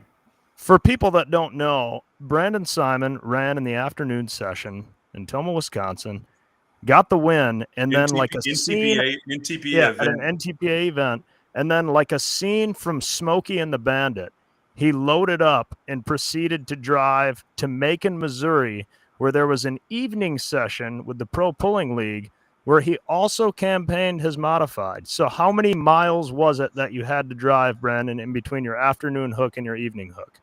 400 and something. 400 something miles. I mean, you got to load up the rig. You got to unload the rig when you get there. And like you say, your ETA was 9:15.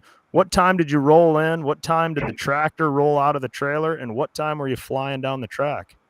It was like 9:15, and by I think 10:30, we had time to spare. There were some turbines in front of us, so I think we could have got Red Lobster along the way if we knew that we were about fifth hook. But those will buy you some time for sure. Yeah. So, were you not second to last hook at the NTPA pool? Yeah, second to last. So he was first hook, and he got to hit the road right away. He was already parked, ready to get out of there. Like he was. Yeah, he's parked on the road to get out of there. So he left, and then he got on the road, which he got into a bear trap along the way. So I was only about 15 minutes behind him. I caught up to him. Did you pass any of the other competitors on the way there? Owens were in the Buick there at a red light and got a little awkward when I strolled past them. And then when I was doing the NASCAR pit stop at Cascade, the rumble strips were rattling. I looked behind, and there they were going by. So we got about just into Missouri there, and they were on an exit ramp and then we shot by them there and beat them by a little bit. You're taking gas and no tires is what you're doing. Gas, no tires. Topping her off. I mean, Brad was in the trailer working on the tractor. He was having a hell of a time back there. I mean, we had tools missing everywhere, but I mean, I can't say enough good things about what he does for our team. Just everything he does. Did he have the air conditioner going in there? Because it seems to me you pull a 4-engine tractor that just got done running, it might be a little steamy. No, he had a fan on him, so we kept him cool. He was good. So yeah, there's probably we need to percolate this a little more for our fans. So Braden's driving the hauler. Brad, 65 mile an hour. Yeah, Brad, who's the speed limit. Team Simon's one of their main mechanics, was in the back servicing the vehicle before you get to Macon. Is that what I'm hearing? Wearing a seatbelt. No, he was up in the front. I mean, the NPRs will take a beat and they just keep going back for punishment. So we get down there, and it was all good, and made a lap there. And I was last hook in the last class, which thanks to John and Christy for making that all happen. You know, we're first class. I would never made it in time.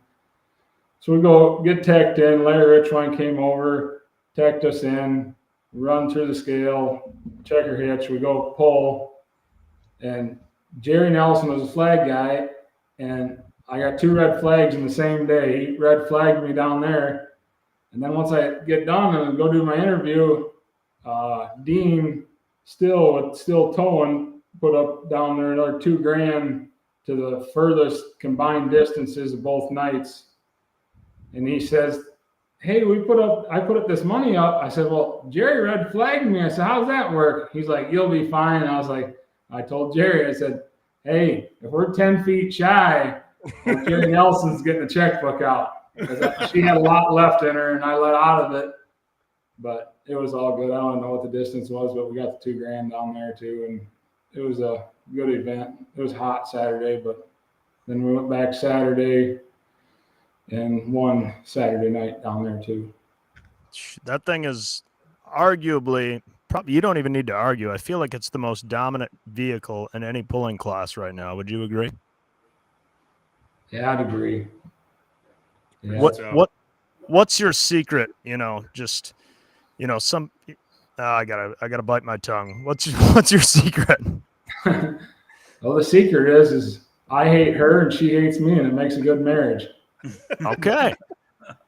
That's solid for sure. Yeah. I punish her and she punishes me sometimes, but we make a good couple. It seems mutually beneficial for sure from a competition standpoint. Yeah, for sure. Will we ever see Brandon Simon this year hook that 4-engine tractor with just 871s in that unlimited class? I think MVR's got enough parts, so I think that Bowling Green will give her a whack. Okay. And is it Awesome. going to have the 8s on it, or are you going to go 14s, Brandon? She'll be the same tune-up she's got right now. It seems to be working. I don't think I'd mess with that combination one bit, to be honest. Yeah, it's been happy. It's been a good piece for our team, and with everybody on board with us, and like my brother and everything that he does, he kind of hogs the semi deal, which I want to take a lap on that. But I give him a pro stock to leave at Toma, and he gets a win up there and everything, and he gets the 2-engine. But one of these days, that semi, I'm going to punish it. Brandon, have you ever hooked to an unlimited, you or your brother, either one, in the class, or would this be the first time? It'd be the first time for me. My brother ran our old Barbie chassis as a unlimited and crashed it at Bowling Green. So Yeah, I remember that one. I do recall. I sign him up for that. That's cool. That's exciting to hear. So can you maybe stroll us through what the difference is? You've driven a lot of vehicles. I think you're probably of weight to probably drive a mini rod here soon, but you've driven 2-wheelers for a lot of your life and pro stocks and light mods. You're very dominant in that light unlimited class.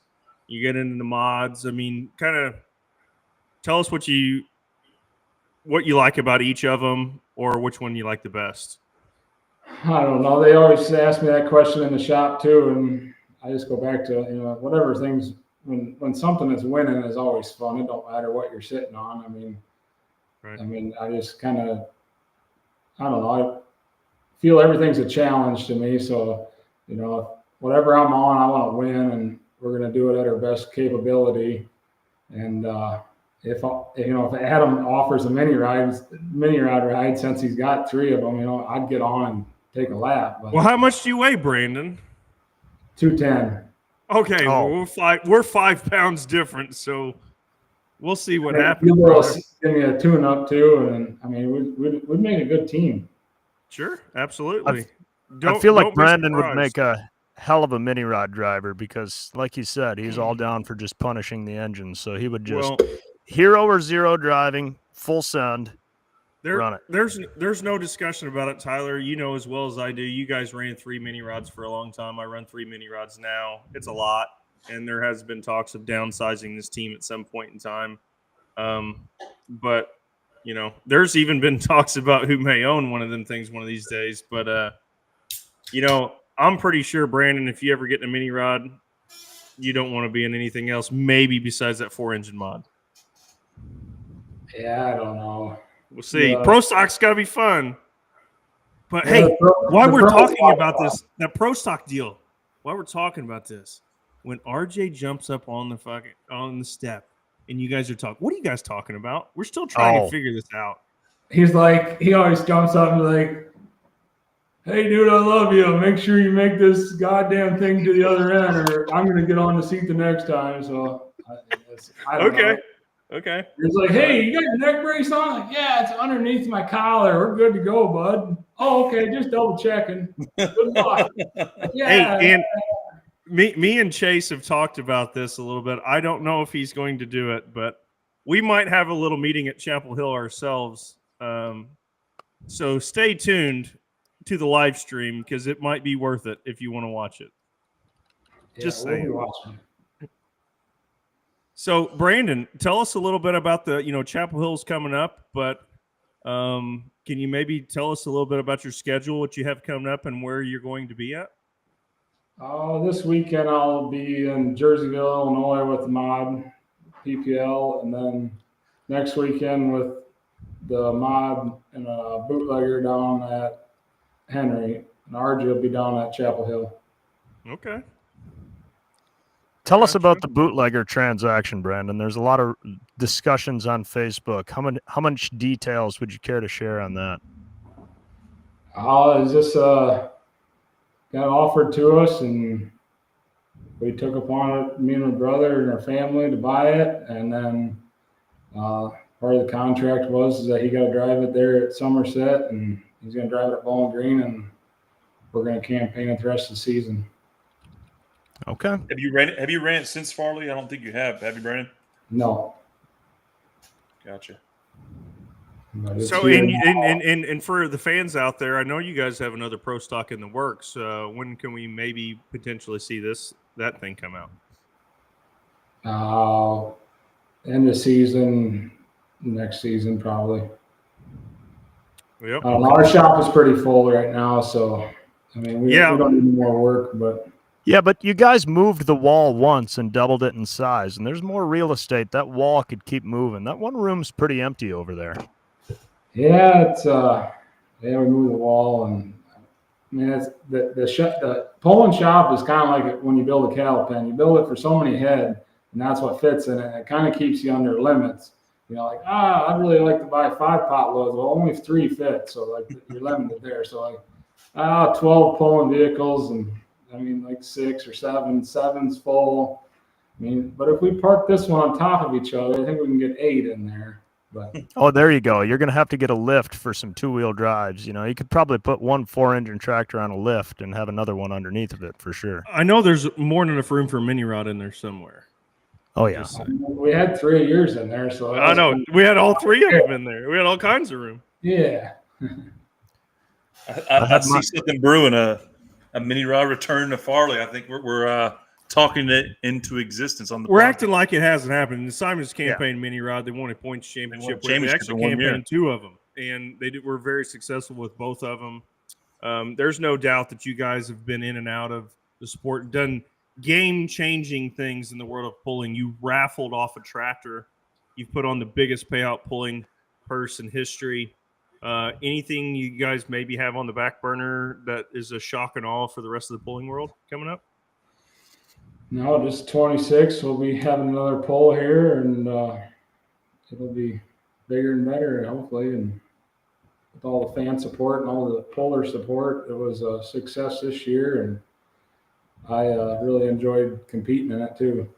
Yeah, I have to say, from a puller standpoint, the whole deal of the running, the coming back, the lucky dog, the way the classes were laid out, splitting up the tractors, keeping the numbers lower in each class so the track doesn't change. Just the whole event as a whole, you guys delivered on everything that you guys said that you were going to do. The track was phenomenal. And, I hope that we can move to – you guys got some great ideas going, and I just hope we can keep that going. Maybe some other guys will take some keys from that one. Yeah, most of it is my brother, though. I mean, he does all the PR and that, and hats off to him for everything he does for our team and for that pull. And he bust his tail for that deal, and he made that a success. And I mean, he was a little too heavy on the tree sap a few days, but we won't hold that against him. That's to be expected. And I will say, it does cut the dust down wonderfully. It does Anybody work. who's been to Farley knows exactly what we're talking about. And we're pullers. We'll bitch about it either way. If it's dusty, we'll complain. If there's sap on the ground, we'll complain. There's really no keeping us happy. RJ definitely pours his heart and soul into the sport for sure. And I don't know if it's a sensitive topic, but I got to ask, can you touch on the topic of RJ and taking his truck to Chapel Hill, Brandon? I just heard that it wasn't good enough. When they're only taking 15 down there, so he don't get to go with the old vintage Simon Says 4-wheel drive. Is that what you're talking about? Yeah.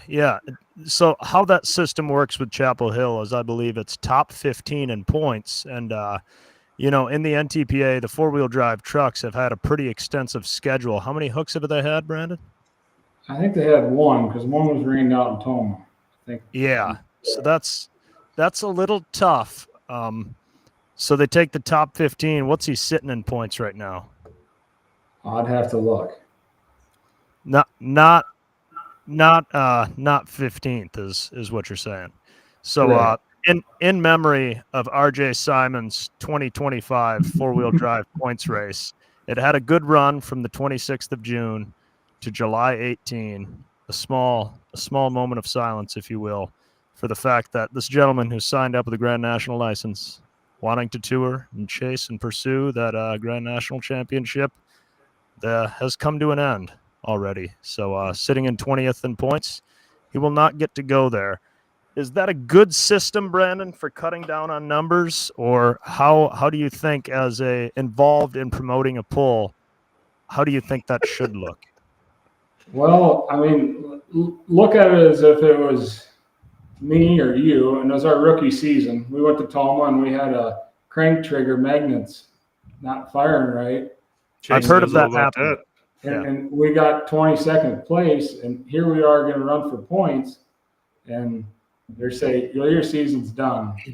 So you just have to try again next year for one hook. And are you a Galaxy Tour member? Yeah, we are with that truck. Yeah. How does that work, Brandon? Well, the Galaxy was gone. Galaxy's going out of this world, right? Yeah. Oh. Yeah. You had to just put it back in the shed, and I mean that truck sat for 20 years, so I guess I'll have to go back and take a year off and have to do something else, I guess. Might have to put a blower motor in it or something. Maybe put an MBR in that thing. You guys run Ohio State with it or something. Yeah, I'm sure RJ have something up his sleeve, but he done said he sold the 650 motor today, getting a big cube motor to go PPL pulling and outlaw less hook all season long. Yeah, he's just really depressed with that not going to Chapel Hill and the semi having the breakage. I mean, the guy is not having one of the most challenging vehicles probably in the history of pulling is the 4-wheel drive. I do believe it really takes a lot of skill because the class is so even and so stacked, and it traces back to the roots of your dad's pulling history. It was the first thing he had, him and Steve Olson with the Simon Says doing all they did over the years. So it kind of stings a little bit, but we're going to get into that a little bit later. We still got the show rolling along here, and I hope the fans are still listening and everything. But we showed the tombstone of RJ's pulling career in that 2-wheel drive for the 2025 season is deceased. Yeah, I'm sorry to say so. The truck is good enough too. That's the sad part of it. It could run for. Okay. That being said, can anybody figure out who's going to be a points champion in one hook? No. Like if you looked at my season last year and I broke the crank here at Farley, I was down 16 points all season trying to chase that back with NTPA, and it was tough. Pulled it out on the last hook. Yeah, I went down on the last hook, but just 16 points was huge. Where here's only 20, and they got a class that has 25 pretty well weekly. So you can make that up and still be a champion. But that's where it goes back to like Farley. If you dictate on who comes, just open it up. Then you have to run 2 nights, or something. I don't know. There's got to be a better way. I mean, if you're going to dictate there's only 15 can come, well, then there should be only 15 licensed sold. Right. Yeah, that's certainly weird. You can always tell when we touch on a controversial topic because Chase gets real quiet, Brendan. Do you feel like this topic should be shunned and not talked about, or do you feel like it's free game? Well, it's free game. It's a free world. We live in the greatest country ever, So, you get to speak your mind. I mean, like you look at they passed the Enderley, top 5 had to go there to finish out the season. It's just the first hook of the year at Toma, you got to run against 25, 40 of them. Well, then you get down to the wire and only 5 get to run against you. I don't know. It is what it is. I mean, we keep coming back. I guess that's our own fault, but we have fun. And what's usually happening in mid-September around the Simon family farm? Yeah, we're usually chopping corn silage and making earlage and getting ball and calves in, and got enough things on our plate on that. Doing the things that make money so you can go play a few weekends in the summertime. Yeah, doing the things that we can buy a couple minors through the off season. Hear you, brother. Absolutely. Well, Brandon, I look forward to watching that 4-engine tractor make a hook in the unlimited class. Chase, do you want to ask him the question you're asking everybody this evening? Brandon, are you you plan to chase the points in the PPL and NTPA side this year? I assume since you made that hard commute in one day. Is there any other conflicts like that where you have to pull one place and go to the other? I think there's one maybe like in August, right? Yeah, Rockwell, I pull at the noon session there, and then I had to make Mount Sterling, Illinois that night. And currently, I guess, was that the first modified hook in Macon, Brandon? Or do you have? Yeah. So Yeah. you're first in both point circuits. So I don't think there's ever been, I'm not trying to jinx you by any means, but has there ever been a vehicle win both titles in the same year in one class? I think. I'm sure Mike Cheezick and them did it back in the day, but that'd be like a light super, heavy super. I think it's a little history to follow here, because it's not so much of the ability to someone good enough to do it, but just the commitment to go do that and do what he did at Toma that Friday and what he's going to do in Rockwell. Pull one place, drive 7 hours the other. I think that's a awesome story to follow, and I'll certainly be pulling to see that happen, because I think that's badass shit. I don't think you got to have a good truck driver to get it done. Like, if you have a bad truck driver, you can't do it, right? Yeah. I'm pretty sure the door stays open on that Peterbilt they got there, and there's only one driver of that truck. Yeah. And the roadside, shout out to Jerry. The roadside fuel man has a big stake in that championship too. Mountain Man Jerry, he's on vacation this week up in the hills. What's he doing out there? Yeah, 2 of his buddies, they went out on vacation. They're just out sightseeing. I think they're in Wyoming or somewhere, but they're having fun. Good for Well, them. Brandon, we'd like to ask you if there was any modified puller you'd like to put into the wall, but I don't think you could come up with one, so we'll leave that question alone for you. So. No. It's the theme all night. This is the third category. There's one person you could put in the wall in a mod class. Who would it be? Probably the guy that just said that my tractor is probably just average. I mean, I got an average tractor, and he'd get an average slide job by me if we're mod. Well, I got to say, Brandon, that thing's been putting down a pretty average performance lately. So here's a average well done to you, sir, for that. Brandon, thanks for joining us, friend. Nice beer choice there. Thanks for coming on. Thanks for coming on, Brandon. There's an average package that's going to be showing up, and hopefully Brad can get it done so we can maybe catch him a little bit more for that thing here the rest of the year. Yeah, I mean, shout out to everybody that helps me on our team side. My wife and kids for everything they do for supporting me. Steve Olson, Adam for the motors. Brad Walkup works his tail off on the thing. Big shout out to him. Mike Mullins. I mean, just everybody that helps me get down the track. Chad Mayhill. I mean, we punish the thing week in and week out, and it just keeps coming back. And big shout out to Lincoln Diesel for everything Brent Meyer does for us with the pro stock side. And I mean, our plate's full, and we get down through there every time, seems like. And my brother for all the shit he has to put up with. Well, I'll tell you what, I was changing some superchargers on 2 tractors in you guys' shop, which you so gladly let me use. And let me tell you, those pro stocks get combed over with a fine-tooth comb after every single pass.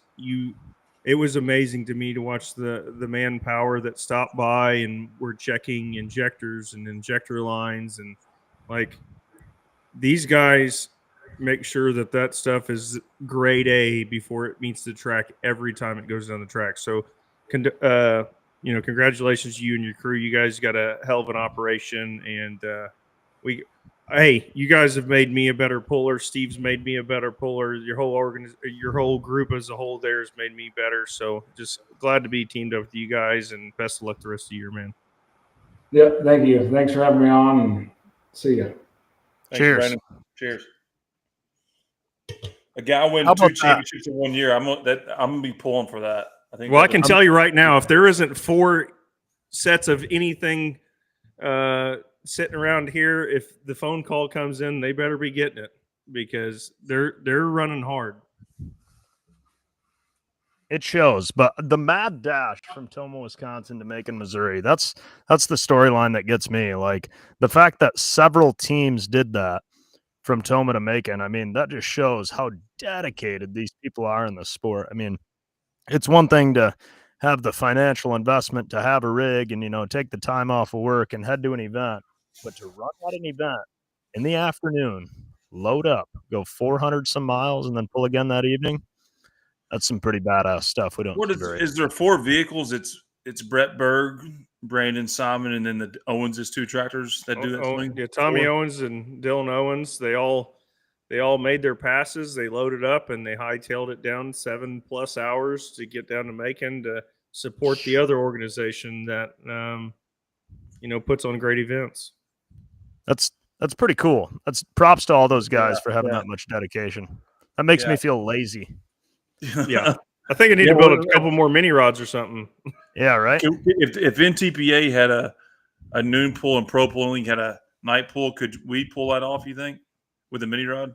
I would still be loading by the time that pull started, I think. I mean, when I really try, I can get loaded in a jiff if I need to. Yeah. You guys saw at Toma when we were there, and I saw my dad trying to load my tractor up all by himself. I just went sprinting across the grounds, running over there. I'm like, oh, shit, this ain't going to be good if he's got to load that by himself. And I walked back like 6 minutes later. I'm like, yep, fully loaded, ready to go. Yeah, we'd be done loading by the time this next session starts. So that's appreciate Brandon coming on. I love the theme tonight of putting someone in the wall. I think that's that can be our new hot question we always ask everyone. So. Well, I think we got one more guy to bring on here yet. We have one more guest. No Practice Podcast Hall of Famer. Donnie Bauer actually says something about still wanting to get on here. He didn't retire. He just took a little break. Billy, are you here with us? Billy, did you fall asleep? Uh-oh. We have the legendary Billy Beers. Thinks we're experiencing a little technical difficulty right now. Not sure what the issue is. Well, I actually got a piston or a picture of a piston from Mr. Matt Johnson. He sent me a picture of the rack. There you can see 2 of them right there. The one with just a hole in it, and you can see that top one, how it's sunk like that. I mean, that's pretty awesome. Imagine that just in a glass case in your office. You can see that one in the top right where that flat is at the bottom. Just that aluminum being so hot that it is just no structural integrity left and just beginning to collapse. To see somebody put a tune-up in a mini rod tractor that probably belongs on a drag strip, I'm a damn big fan of that. I gotta say, that's cool stuff. I think that's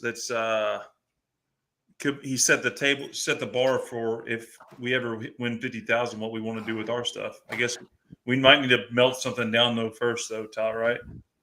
Yeah, I think on the shirts for Farley next year on the back, it should just say, "It's a bad day to be a Piston. Farley Nationals, $50,000 to win." So Billy Beers, you guys announced the unlimited class. I'm going to try to call him, but I think this takes a good segment to talk about how badass that class currently is. I think there's 12 true unlimiteds running. Legit, when we say true unlimiteds, not modifieds that bump up to running, which certainly those guys could win or beat anyone in the right circumstance. But there's 12 true unlimiteds. The only rule is you got to make weight, which is pretty amazing. I've seen the class as low as 4 or 5 tractors, and to have 12 of them, I think that's as good a show you can have in motorsports. You guys announced it the other night. What are your thoughts on that?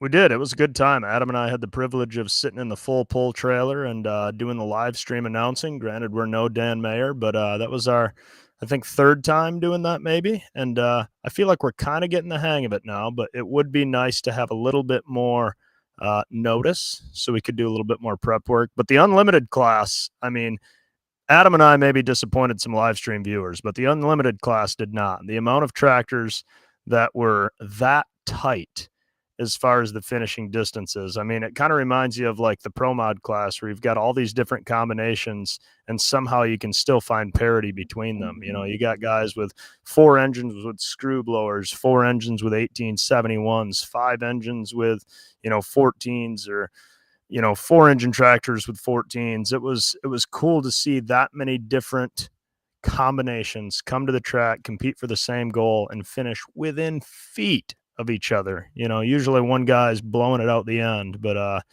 it was pretty cool to see for sure. And Tyler, Adam, we have the legend himself, Mr. Billy Beers, joining me via phone. The winner Saturday night, Toma, Wisconsin Unlimited class. Billy, it's been a while. for the No Practice podcast. Obviously, you don't need to tell us how you've been doing. You've been kicking everybody's ass most recently, but it's a pleasure to have you on, and glad to have you back at it this year, Billy. Yeah, good to see you guys again. Took a year off. Nice to be back and see everybody. All the divisions. We got a good group of pulling divisions out there. I like the signage show. Them guys are great. Well, Billy, you're as our premier guest of the show, one of our first shows we did, you made the comment that the Unlimited should never be the last class in pulling, and I think the rule was changed where they have to be done by a certain time. I would call it the Billy Beers rule, but it's good to see that happen. And then obviously the class on Saturday night in Toma, before you hopped on here, we were just talking about how badass the Unlimited class is. And some people have floated around the night you won. That could have been the best Unlimited class of all time. What's it like seeing that many vehicles at once that are that close in competition, competing? Because I think the top six were within like 6 or 7 feet, right? Yeah, I think that's what Jason said. Yeah, something like that. That was a group of hot ass tractors. That's all I can say. I've never seen a class of Unlimiteds like that. Everybody was stout, and it was just a great group of guys with great horsepower behind them. The Benedicts, the Criswells, with that new piece they came out with, pretty impressive. All the screw blowers, a lot of minor motors out there, Adam. I don't know what you're giving our secrets up. You got to stop it. Try not to, brother. I'm just kidding. Some guys did a little math. Some of my friends did a little math. There was 26 MBRs in that Unlimited class. That was a pile. You remember when it was just a few of us that had them things? Yeah. Still are in the mini rod class. I still got 4 of the Rhinos sitting down on the shop floor, all built, ready to go. We're going to build a 2-engine light Unlimited for the heck is this? Look at that. Billy, we're watching your run here at Toma, that winning pass where you actually did back out of it, maybe a skosh early, just saying. Yeah, you did. Can you kind of tell us through, you and LD and Gardner were all running really hard back in the day. You had to take some years off, and then building a new tractor, getting back actually coming back out with the old tractor, realizing how times have changed, building the new tractor, doing all the things that you've done in the past couple of years. I mean, kind of run us through the last few years that you had there with the tractors. Well, I think making a lot of noise. Billy, you there? Yeah, I can hear you. I think Chase, reiterate that question. Oh, turn that video off. Yeah. No, last year Wayne came back to the shop after he went through some kidney cancer issues. He wrecked his dragster at Epping. He has a little rail dragster, hot rod he does quite well with. He's a very successful drag racer. A lot of people don't know that because he keeps to himself. So he had a pretty damaging accident. He barrel rolled the thing and crunkled it up, and he went to the hospital and they found some spots on his kidney. And I said, let's take some time off and get you fixed up. I always told him I ain't tractor pulling without him. So he got fixed up. Thank God. Thank the Lord for that. That was amazing. I had some other things to deal with, so we need to take a year off. And the best part of the thing, taking a year off, is he got better. And we're down in the shop putting this thing together with a new guy we got on board, Mike Martell. He's a 2-wheel drive puller. He went to Toma. He went to Farley. He was left New Hampshire and went to Farley and pulled in that Farley deal with the Simons guys. And then he came to Toma and helped us a bunch. And he got rained out. No, the sled broke it the last day with the 2-wheeler. So he got the really? truck. Yeah. We didn't know that. Yeah, he's a great guy. His truck is called the Hay Shaker. He's got one of I saw it. Yeah, I actually talked to him at Toma a little bit before they got canceled. Yeah. How did he do at Toma, Billy? I'm sorry? How did he do at Toma? Oh, he made a good hook, but then I guess that sled was like something was going wrong with the distances. It was like 330 feet and then 220 feet or some crazy thing. That's why they canceled the class. But he at least got to run. He wanted to run. So long and short of it was Wayne and I were in the shop, and last year when he came back, and wintertime. I think we started working on it in December, putting it back. And I said, we lost a year. I said, I don't know how much we lost in technology because this sport changes. I mean, they talk about NASCAR changing and drag racing changes. Tractor pulling changes a lot. And people don't talk about it a lot, and we don't share a lot of information with one another back and forth. If we do, we're lying. Right. Chase still wants to know what gear ratio you're running. Just saying. I know. I got square gears. They're all square. Yeah. Billy told me one time when he had a couple drinks of moonshine.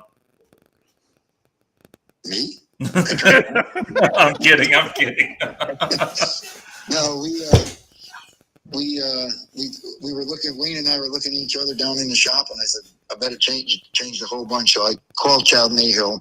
He's building me up a new set of tires last winter and rims. We're putting everything together because we leave a set of tires out of Brad Corporal's at Modern Machine, and we change them out just before Bowling Green. We change a lot of stuff for Bowling Green. We usually go backwards when we go to Bowling Green because we're so intelligent. So we're talking, and Chad says we changed the tire cut a little bit. I said, do your thing, just surprise me. So we got a new set of tires we never ran. We're going to put them on. And Wayne did a bunch of tune-up on the motors, a bunch different. Talking to you, Adam, we work a lot with Adam. He's very good to work with. And we just come out, I guess, with a good combination. I think part of me was lucky. I don't know. I'm probably the stupidest driver out there. I wouldn't say that. I don't think you give yourself enough credit, Billy. So the first night of the Unlimiteds, the winner was below 300 foot, and the second night it was beyond 360 foot, which begs the question, how long's the track? Adam always asks, what do you feel like puts on a better show, and what's a better ride in the seat? Oh, 360, 380, do 400 feet. It's easier on the equipment to do a longer run. It's fun, and it's exciting for the fans. The fans love it. Based on how that trend's going, do you think we'll be seeing 400 plus foot passes in a decade? I would like to see that. I'd be okay with it. At what point do you think that has a diminishing return and it's almost too far? I'm sorry, what was that now? Ask him, Chase. At what point do you think that has a diminishing return and it's too far to run? I don't know. Drag racing, they could shorten the track up 200 feet and then 200 more feet, and they're still going 330 miles an hour. I guess if you had a 500-foot track and you had enough fans to fill the bleachers 500 foot long, and you could do it. And you guys are doing a great enough job that could possibly happen. I think we could build tractors that could go 500 feet without killing them. It's the speed. The speed is that run Saturday night at Toma was phenomenal. It felt so cool to sit in that seat and go down through there and have that thing ripping. That was fun. That was just a fun time. It was like going to the year before, 2 years before, it was Enderley. We had a pass like that. It was awesome. It just felt so good. And you know what? We don't break stuff. When you have them short runs like Chase, your dad, David, won it on Friday night with what, 300 or 290 something? Yeah, 290 something. That wasn't a good show for the fans. No, but we didn't have a pulling track. That was a mud bog. That was terrible. Yeah. But they did in Toma. They did the best they could do with what they had to work with. That was difficult. We had 4 inches of rain on Thursday. I mean, that place had piles of mud everywhere. So Billy, the next outing next week in Chapel Hill, Tennessee. A lot of fans, obviously. I personally think, and I'd say a majority would say that the flagship class for all pulling is the unlimited class. You all have 10 runs left this year, and it's like that's not enough because it's so badass to watch this class. What are you expecting to play out the last 10 runs of the year? Because there's so many guys that are good. Or you think it's going to be a survival of who? Like years ago, you couldn't keep it unlimited running. Now they're like, I don't think anybody broke anything at Toma, did they? The tires. What's it going to come down to in your point as this point race, the last 10 hooks plays itself out? I'm going to say consistency at top threes. Top 3 or top 5. Stay in there. Don't be foolish, and don't do hard tune-ups on them and melt the motors down and all that kind of stuff. A lot of guys tend to do that, and it's gonna be hard to be on top. You're gonna have to have your stuff together. No chicken around. I mean, get your tire pressures right, get your tires right, get your gear right, change your gear for different tracks, read your track, be smart, be consistent. Well said. Sounds like a true champion coming out of New York. As Billy Beers takes a year off, comes back, calls out John Wayne, join him at the polls, and just shows up and just kicks everybody's ass. I thought it was pretty awesome. Well, the War Wagon is a John Wayne movie. You know that, right? Yep. I think I did know that, but I've not watched it. Have you watched it, Adam? I was privy to watching a lot of John Wayne movies growing up with my father. It was his hero. But, there's not too many of the guys like yourself anymore. Definitely one of a kind. I was so happy for you when you ran really good at Toma, and I know you've been out of the seat, in and out, had all kinds of things that you've gone through here recently, and I'm telling you, fans, this guy to me is one of the guys that has to be at pulls to make it fun. If not, it's not worth going for the pullers. Seeing him and his group, and you know what? There's only one other time, and maybe it's more dedicated than that than I realized, but for a guy to be so loyal to the crew chief, you seen years ago Gardner Stone, and I feel terrible not knowing his name, Pierre or something. I cannot remember the guy's name, but you remember Gardner's crew chief that went with him? Yeah, I went with him forever, and Gardner's just like, I'm not going. If he ain't going, I'm not going. That is a friendship. Do you remember his name, Billy? I do, and I was friends with him. As a matter of fact, on Monday morning when I got back, Gardner called me and congratulated me, and also he congratulated on what you guys are doing with truck and tractor pulling. He loves it. And I said, I just wish you were 10 years younger so we could play in the dirt together, because we had a lot of fun back in the years. We really did. LD and yourself and Gardner and the guys that run. I mean, there's still a lot of guys in that class that still run, but it was, it was different then. And, it's pretty amazing though. I knew Wayne loves the sport. It's really funny. You're looking at a guy that was almost in control of Minor Brothers Racing. Wayne, Keefe, and Billy Beers were the guys of the East Coast that were going to take care of Minor Brothers Racing. Nobody knew this years ago, but Bob and Billy worked really close together. Wayne was in there. And Wayne actually, through some circumstances that went on with the businesses and stuff and being busy stuff, he actually went and worked for Sassy. Worked for Brian Knox for numerous years and took care of numerous pullers over the year, assembling engines and doing all kinds of things for all kinds of guys.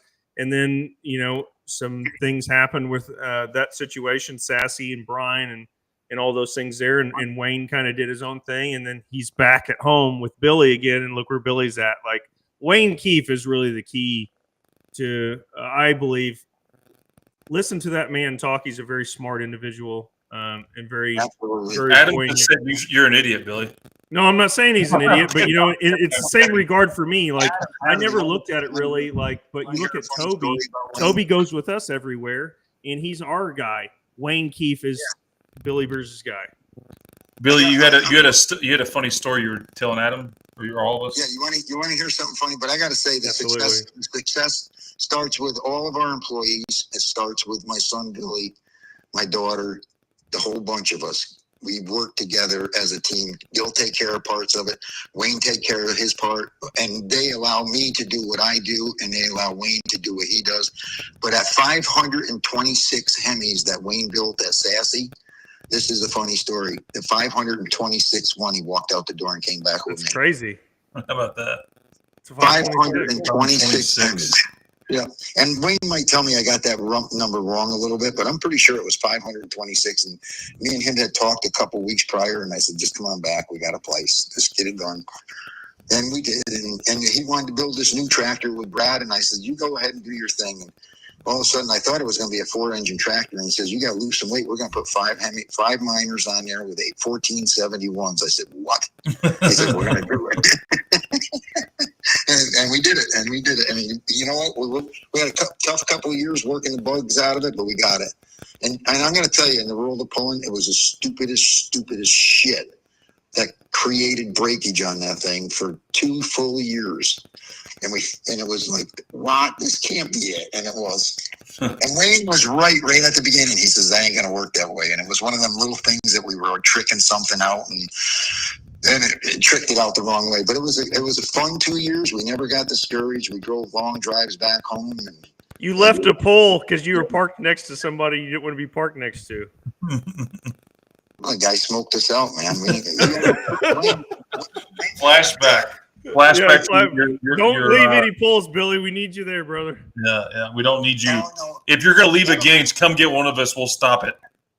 We'll never leave again. All right. Cool. That'll never happen. I don't think the promoter will let it happen either. Promoters are good people. They do a lot of work behind the scenes. We got to talk about them once in a while. They do a lot of good stuff for the pullers. When we roll in, most every pull, they roll the carpet out for us. They treat us so good. They're really good people. Yeah.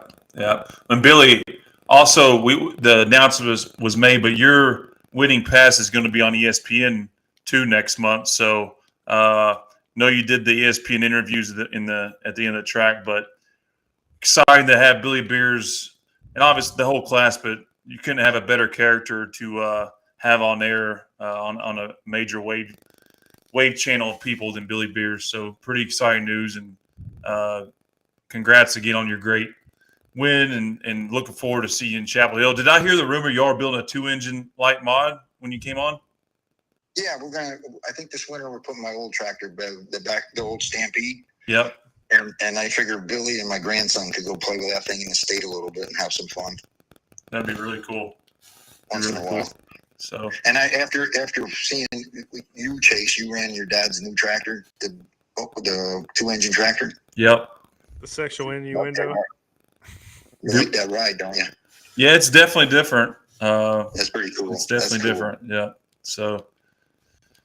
Cool. I like that class, and I'll tell you what, the tractor that was, I thought was knocking on the door pretty hard at Toma was Wayne Purser and the Benedicts. Man, they were coming after it hard, and I really thought my pull could be beat because I did let off. The mud was coming over. I did not want to fill in Chargers up. They were just stripped, and I didn't want to fill in Superchargers up. And I backed right out of it. Amen. And I really thought that one of them guys could get by it. If you did back out of it and somebody beat you, what's on your mind there? Shouldn't have backed out of it. run the mud through it. Put the mud in it. Good answer. No, it was just a good hook. Everything was perfect, and I don't know. It's still hard to think that Wayne said that's like better than winning Enderley because it was a 50th, Budweiser Dairyland deal, and the Clydesdales there. That was just so cool to see that parade they put on. The Budweiser people was amazing. For sure. A lot of good things. And to win that was pretty cool. And the Enderley's always been like, Enderley and Bowling Green is like the ones you want to win, but that was pretty cool. The end of 50th.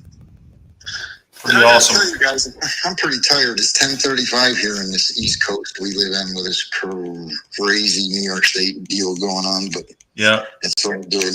Well, Billy, we really appreciate you coming on. Final question. It's been a theme all night. We had a mini rod puller on that had a dirt late model history. If you could put one in a hypothetical world, if you could put one unlimited driver into a wall like they do in dirt late model, who would it be? No, there's not one unlimited guy I would do that to. No. You wouldn't put anybody in the wall? Not even for fun? No. Well, if John Wayne was going to put one of them guys in the wall, who the hell would it be? Yeah, who would John Wayne put in the wall, Billy? I think he's a lot like me. He sits back and watches, and there's good in everybody in our class. I got to say that they're great. I think every one of them will come out and help you. Everyone gets along. I will say there's great chemistry in that class. There's no drama, good people. After he wins Chapel Hill, we're going to give him like a fifth of vodka, or we're going to give him some whiskey, some beers or something, and we'll see who he says after that. Yeah, you're going to put somebody in the wall for the summer's over, Billy. Yeah, and then I'll tell some country singer to go screw off, right? There you go. Sounds about Billy, right. appreciate you being up late to join us and all of these fans tonight. Look forward to seeing you in Chapel Hill and watching another badass unlimited class there in the rest of the summer. So glad to have you back. Appreciate you. Love you. See you soon, Billy. You guys are all great. Tell your dad I said hello. Adam, take care. Tyler, glad you got the hat on the right way. Just for you, buddy. Well done. All right, You guys Billy. take care, man. Have a See good you in night. Tennessee. See you later. Yes, sir. Billy Beers.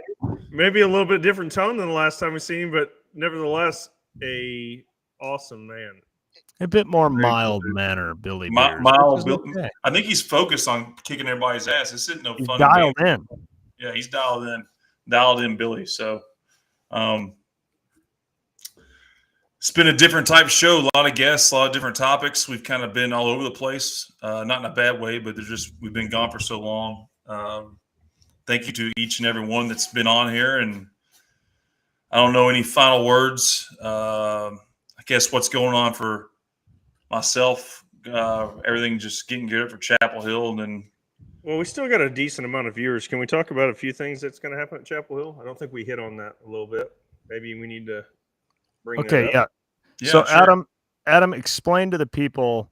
I actually have to take a leak, but I know what's Go ahead, going on Tyler. at Chapel Hill. So Adam, explain to the people. Really break it down what we were referencing with Brandon. My apologies. This is my first. No, it's all right. show. And like you said, at the end of the day, I want to reiterate that we're not throwing shade anywhere. We just need to bring to the surface maybe some issues that lie within and maybe can be resolved before things happen. But so Chapel Hill is a very prestigious pull.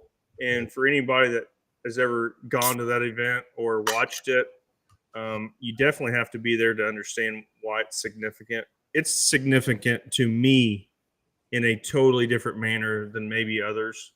My father passed away in between nights that we pulled there. So that place sits differently with me. It is one of the only single tracks that's a Grand National hook outside of maybe, I mean, think about it, folks. There's only a few of them. You got Brandenburg, Kentucky, puts on a great event there, single track. I'm sure I'm missing some. You got Louisville. But the guys do an excellent job of running the event, bringing the best competition in the world to that venue. And just the way Mother Nature works, it gets dark, it gets late. They're packing as much fans or vehicles in as they can, and they run that show very efficiently. But at the end of the day, it's come down to that the top 15 plus promoter choice will be involved in Chapel Hill this year. And I think for a certain amount of classes out there, maybe not a couple, but maybe some more than others, that if you're on the outside of the top 15 in points at the beginning of the year, in the four-wheel drive class, they've only had one hook this entire season, and there's a lot of hooks to go. And being told after one hook you're not allowed to participate in the points championship, it's very disheartening. In the mini modified class, there are over 15 competitors that run in the point situation, and for time constraints and promoter choice, the numbers have been cut back, and there's a few vehicles that are not going to be able to pull that were running the points that signed up for Galaxy and things. And Adam, hang on. There's been no public list put out there, so we're this. And I've heard what you've heard, we've all heard, but I've not seen a public list. So I hope what some of this is being said, maybe there's efforts to get it resolved, but just so everyone knows, this is not public information. This is just what pullers have been told individually, right? Absolutely. And like I said, we're trying to approach this as I look at us as a team, right? And we have a pretty decent sized voice just because we're able to get on the airwaves and tell people what's going on. And we're not trying to make rules. We're not trying to give scenarios. We're just trying to help the people in the sport that participate. You can't sit on top of your engine, but other than that, yeah, I'm just trying to say, dude, anybody that participates in the sport, trying to give them a voice and a side of reasoning to maybe what the fans don't understand is there's guys that want to run this whole season. They want to compete for a championship. At the end of the day, that championship does not pay much money. It's more of a pride thing. It's and being told after, It's a passion. I mean, it's by far a passion. I mean, Tyler, if you guys are really in it, will you be running the Grand National schedule? The Pro Pulling League schedule is demanding. It takes time. You run across the country. You take off of work, the things that make you money. to spend it into things that lose more money than any drug on the planet would probably cost. But I'm just saying, like, it is a passion for a very large amount of people, maybe thought in different realms or genres of country, white trash, whatever you want to say. But these people have successful businesses. They put together professional pulling rigs. They sign up to run numerous years. They pay the fees. They pay their dues. They run against the toughest competition in the world. And to be told so early in the season that they're not allowed to run for a points championship because you're outside of the point situation is not fair. And, I think the voice behind that is like, just make it right. Maybe it's an invitational. And I think we're fine with that. But don't handicap the guys that put as much in and had it. Hey, as a mini rod puller, the track was very tricky Friday night in Hutchinson. It got rained on just before I ran. I was first hook. I drove it like a two-wheeler. It hooked up. I made an excellent pass. I won the pull. A lot of people saw that and go, oh, we can just go and get on it and it's going to go. And people had bad runs. For Saturday night, the track was phenomenal. Everybody was running good. But in a class that's that big, that's that tough, you lose out on one hook. You're not out of it, but it's just going to take a little bit of ground. Then you go to Toma, and it was definitely a numbers game, and then in the four-wheel drive class, I don't run a four-wheel drive, and I don't run an operated sled. But when I see one weight in the box and what they're got going on over there, maybe that isn't an adequate track for some four-wheel drive guys. So you miss out on the setup one time, and you can't run for a points championship. Basically, crazy. Basically what sucks is to think about a team, last winter sitting down with the people that helped them get down the track, whether that be help at the events or financial assistance, to make a pulling operation happen. And they're like, we're going to do it this year. We're going to run the points. We're going to see how we stack up. Maybe we've went to a couple Grand National pulls in the past, and we've had decent luck. This is our year.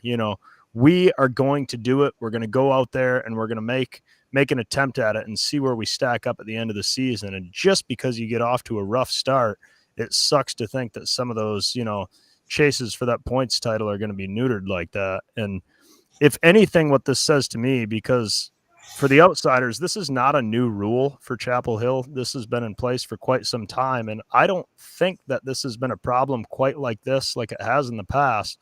To me, that shows that the sport is growing. When have you had 15 plus in the mini rod class that are, have run every single points hook, and now you're going to have people told they can't go? Usually that's not the case. Numbers are strong, participation strong.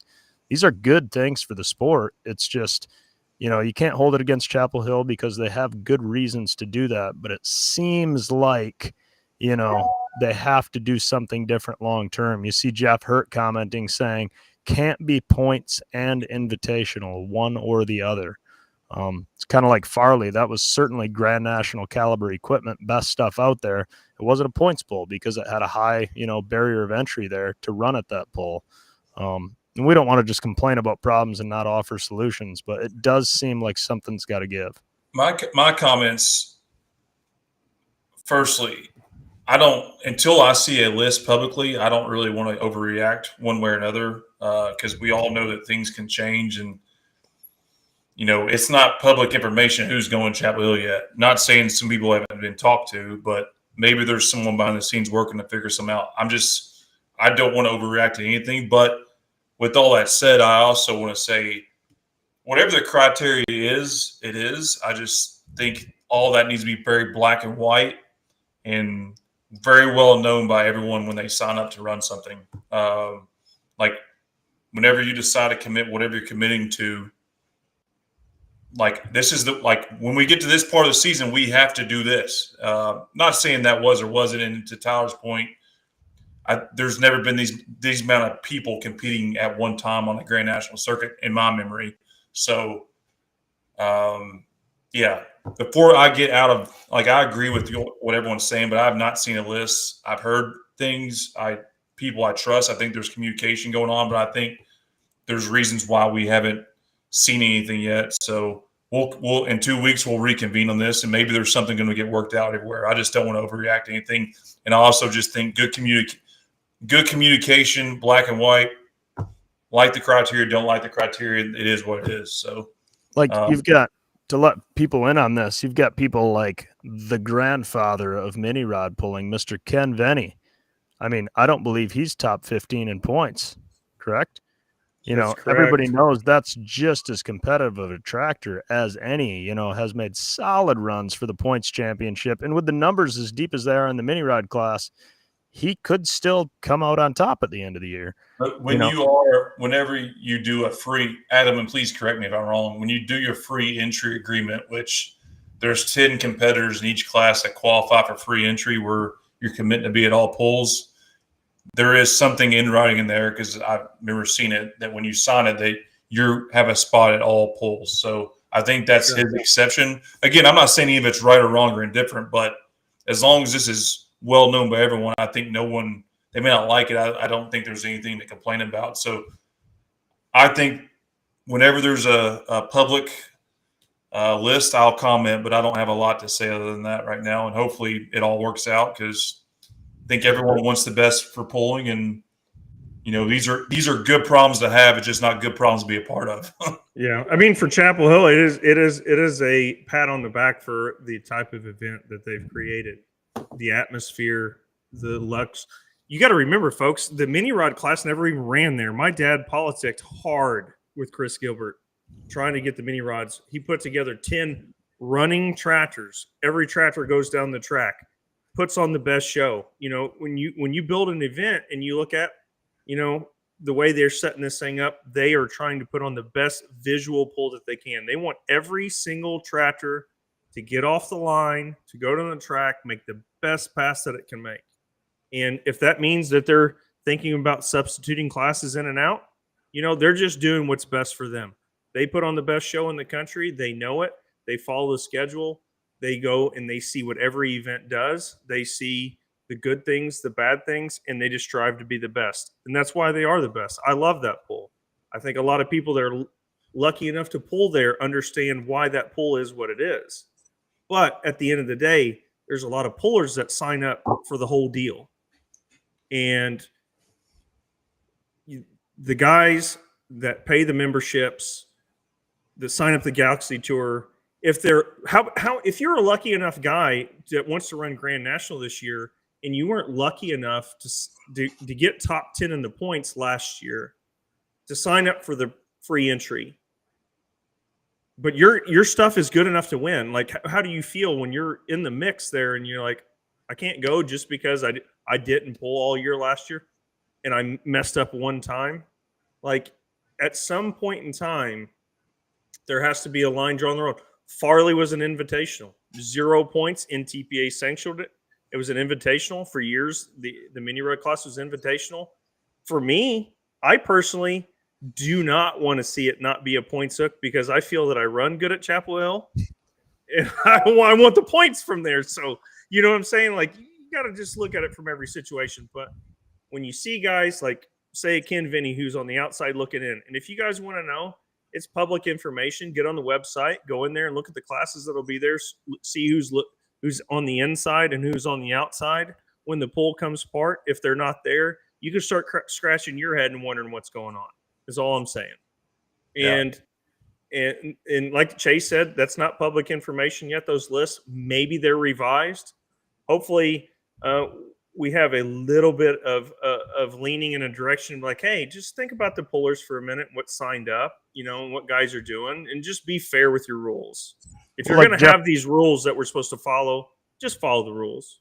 Like Jeff Hurt says, if you never get to run all the points pulls, it's hard to get into that top 10, and be that. That's what I just said. I mean, you can't do it. Basically, what you got, Jeff, is you've got 5 open spots that you can fight for, that you show up to the events, make sure you're top 15, and I guess that's the barrier of entry to. I don't know. That seems. It all goes back to what I say is there just needs to be more information about the criteria, right? If it's good or bad. I think that too much information is good information. That's my opinion. Well, I mean, at the end of the day, I think what needs to be figured out is it all stems back to Esden Lane. There are no bad tracks, just bad setups. Yeah. We've been dealt some shitty hands at the beginning of the year, and if you're not, it's professional sports. When the limelight's on and stuff on, if you can deliver, I mean, you get the privies of it. I mean, that's just what our sports become. That unlimited class, you have one motor die on your 286. You're not 360. I mean, just one Chase. You're a perennial top 5, top 10 runner all the time. The motor cuts out a little bit. You've had bad runs. I mean, guys have had some bad situations. First couple of hooks. It's too early in the year to dictate who's going to be a champion, though. Yeah, for I sure. guess in my mind.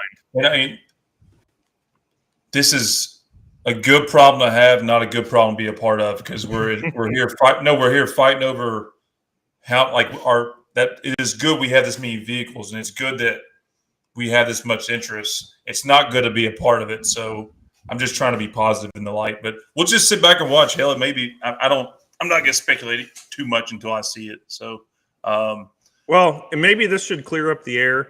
Maybe NTPA needs to make this deal like, you sign up for the whole year. I've heard rumors of people that have run the circuit to get into Chapel Hill, and then after that they fizz out. And depending on where they're at in points and situations like that, I mean, folks, this stuff happens. Okay, the later you get in the year, and maybe that's where they're trying to get with the Interleague. Okay, it's crazy. Sorry, it's crazy. Adam, 3 years ago, remember me and you both were at that show the same weekend of the Norwalk pool. They were looking for tractors. That was 3 years ago. Sure, I had 3 of them. Yeah. So, no, I agree. They were asking people, hey, who should we? I mean, it's just the way it's gone. I mean, the mini rod's a hot class right now, and why wouldn't it be? It's the best class in pulling. Well, I think hopefully my association with two-wheel drives won't keep me out of there last minute.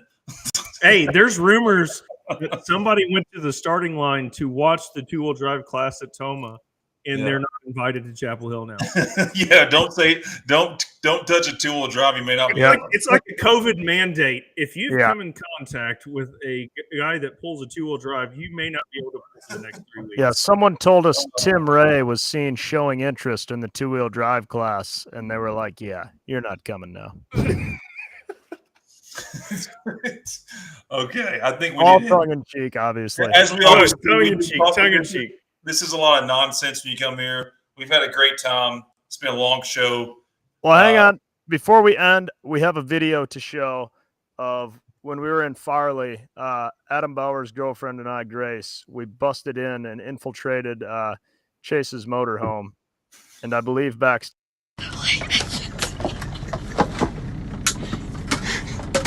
Grace.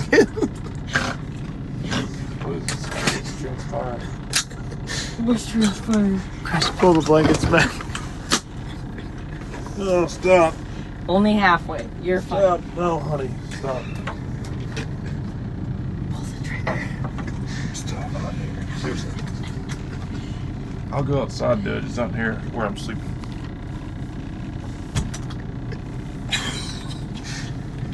I'm not even. Get out of here.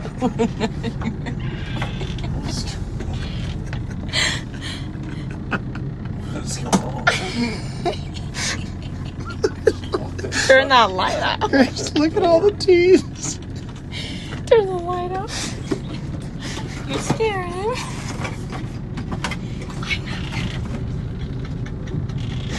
Grace, we need to leave. How about that? Holy That's shit. a bit ridiculous. So that was us at 4:30 in the morning, waking poor Chase up.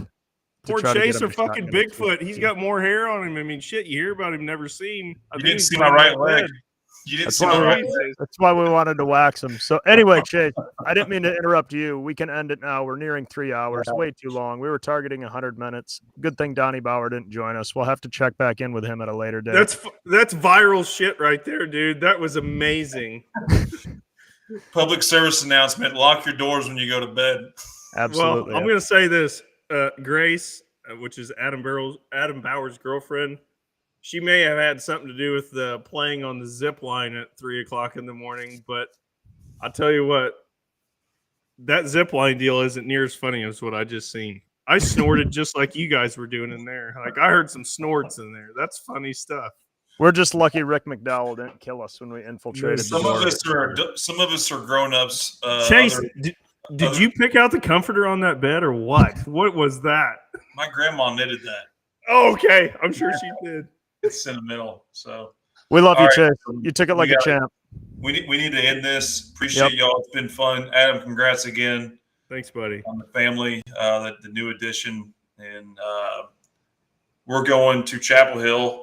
I think I'm going to Chapel Hill next weekend. Adam or Tyler, where's your next run?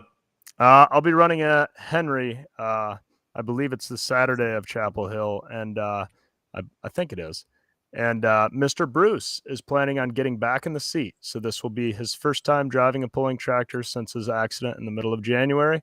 As of now, he says he's going to get in the seat. So yeah, that's exciting. That's awesome, man. Your first Pro Point League event? Yes, that is our first points pull. So gotcha. Cool. We're just getting started. Glad to hear the news on Bruce. I'll shoot him a text wishing him good luck, and I'll tell him to lock his door when he goes to bed at night. When he's in your October, seeing what you, I could imagine you being my son. So neither here nor there. It's been a great show. Thank you, fans, for tuning in. We are going to be back 2 weeks, good Lord willing, and we'll do it again. So thanks to our guests. Have a good couple weeks. Cheers. Cheers. That's a wrap. Bye-bye. We hope you enjoyed this episode of the No Practice Podcast. Have a good one. Bye. Stay tuned for the next episode, where we guarantee there still won't be any practice. Bye-bye. Bye-bye.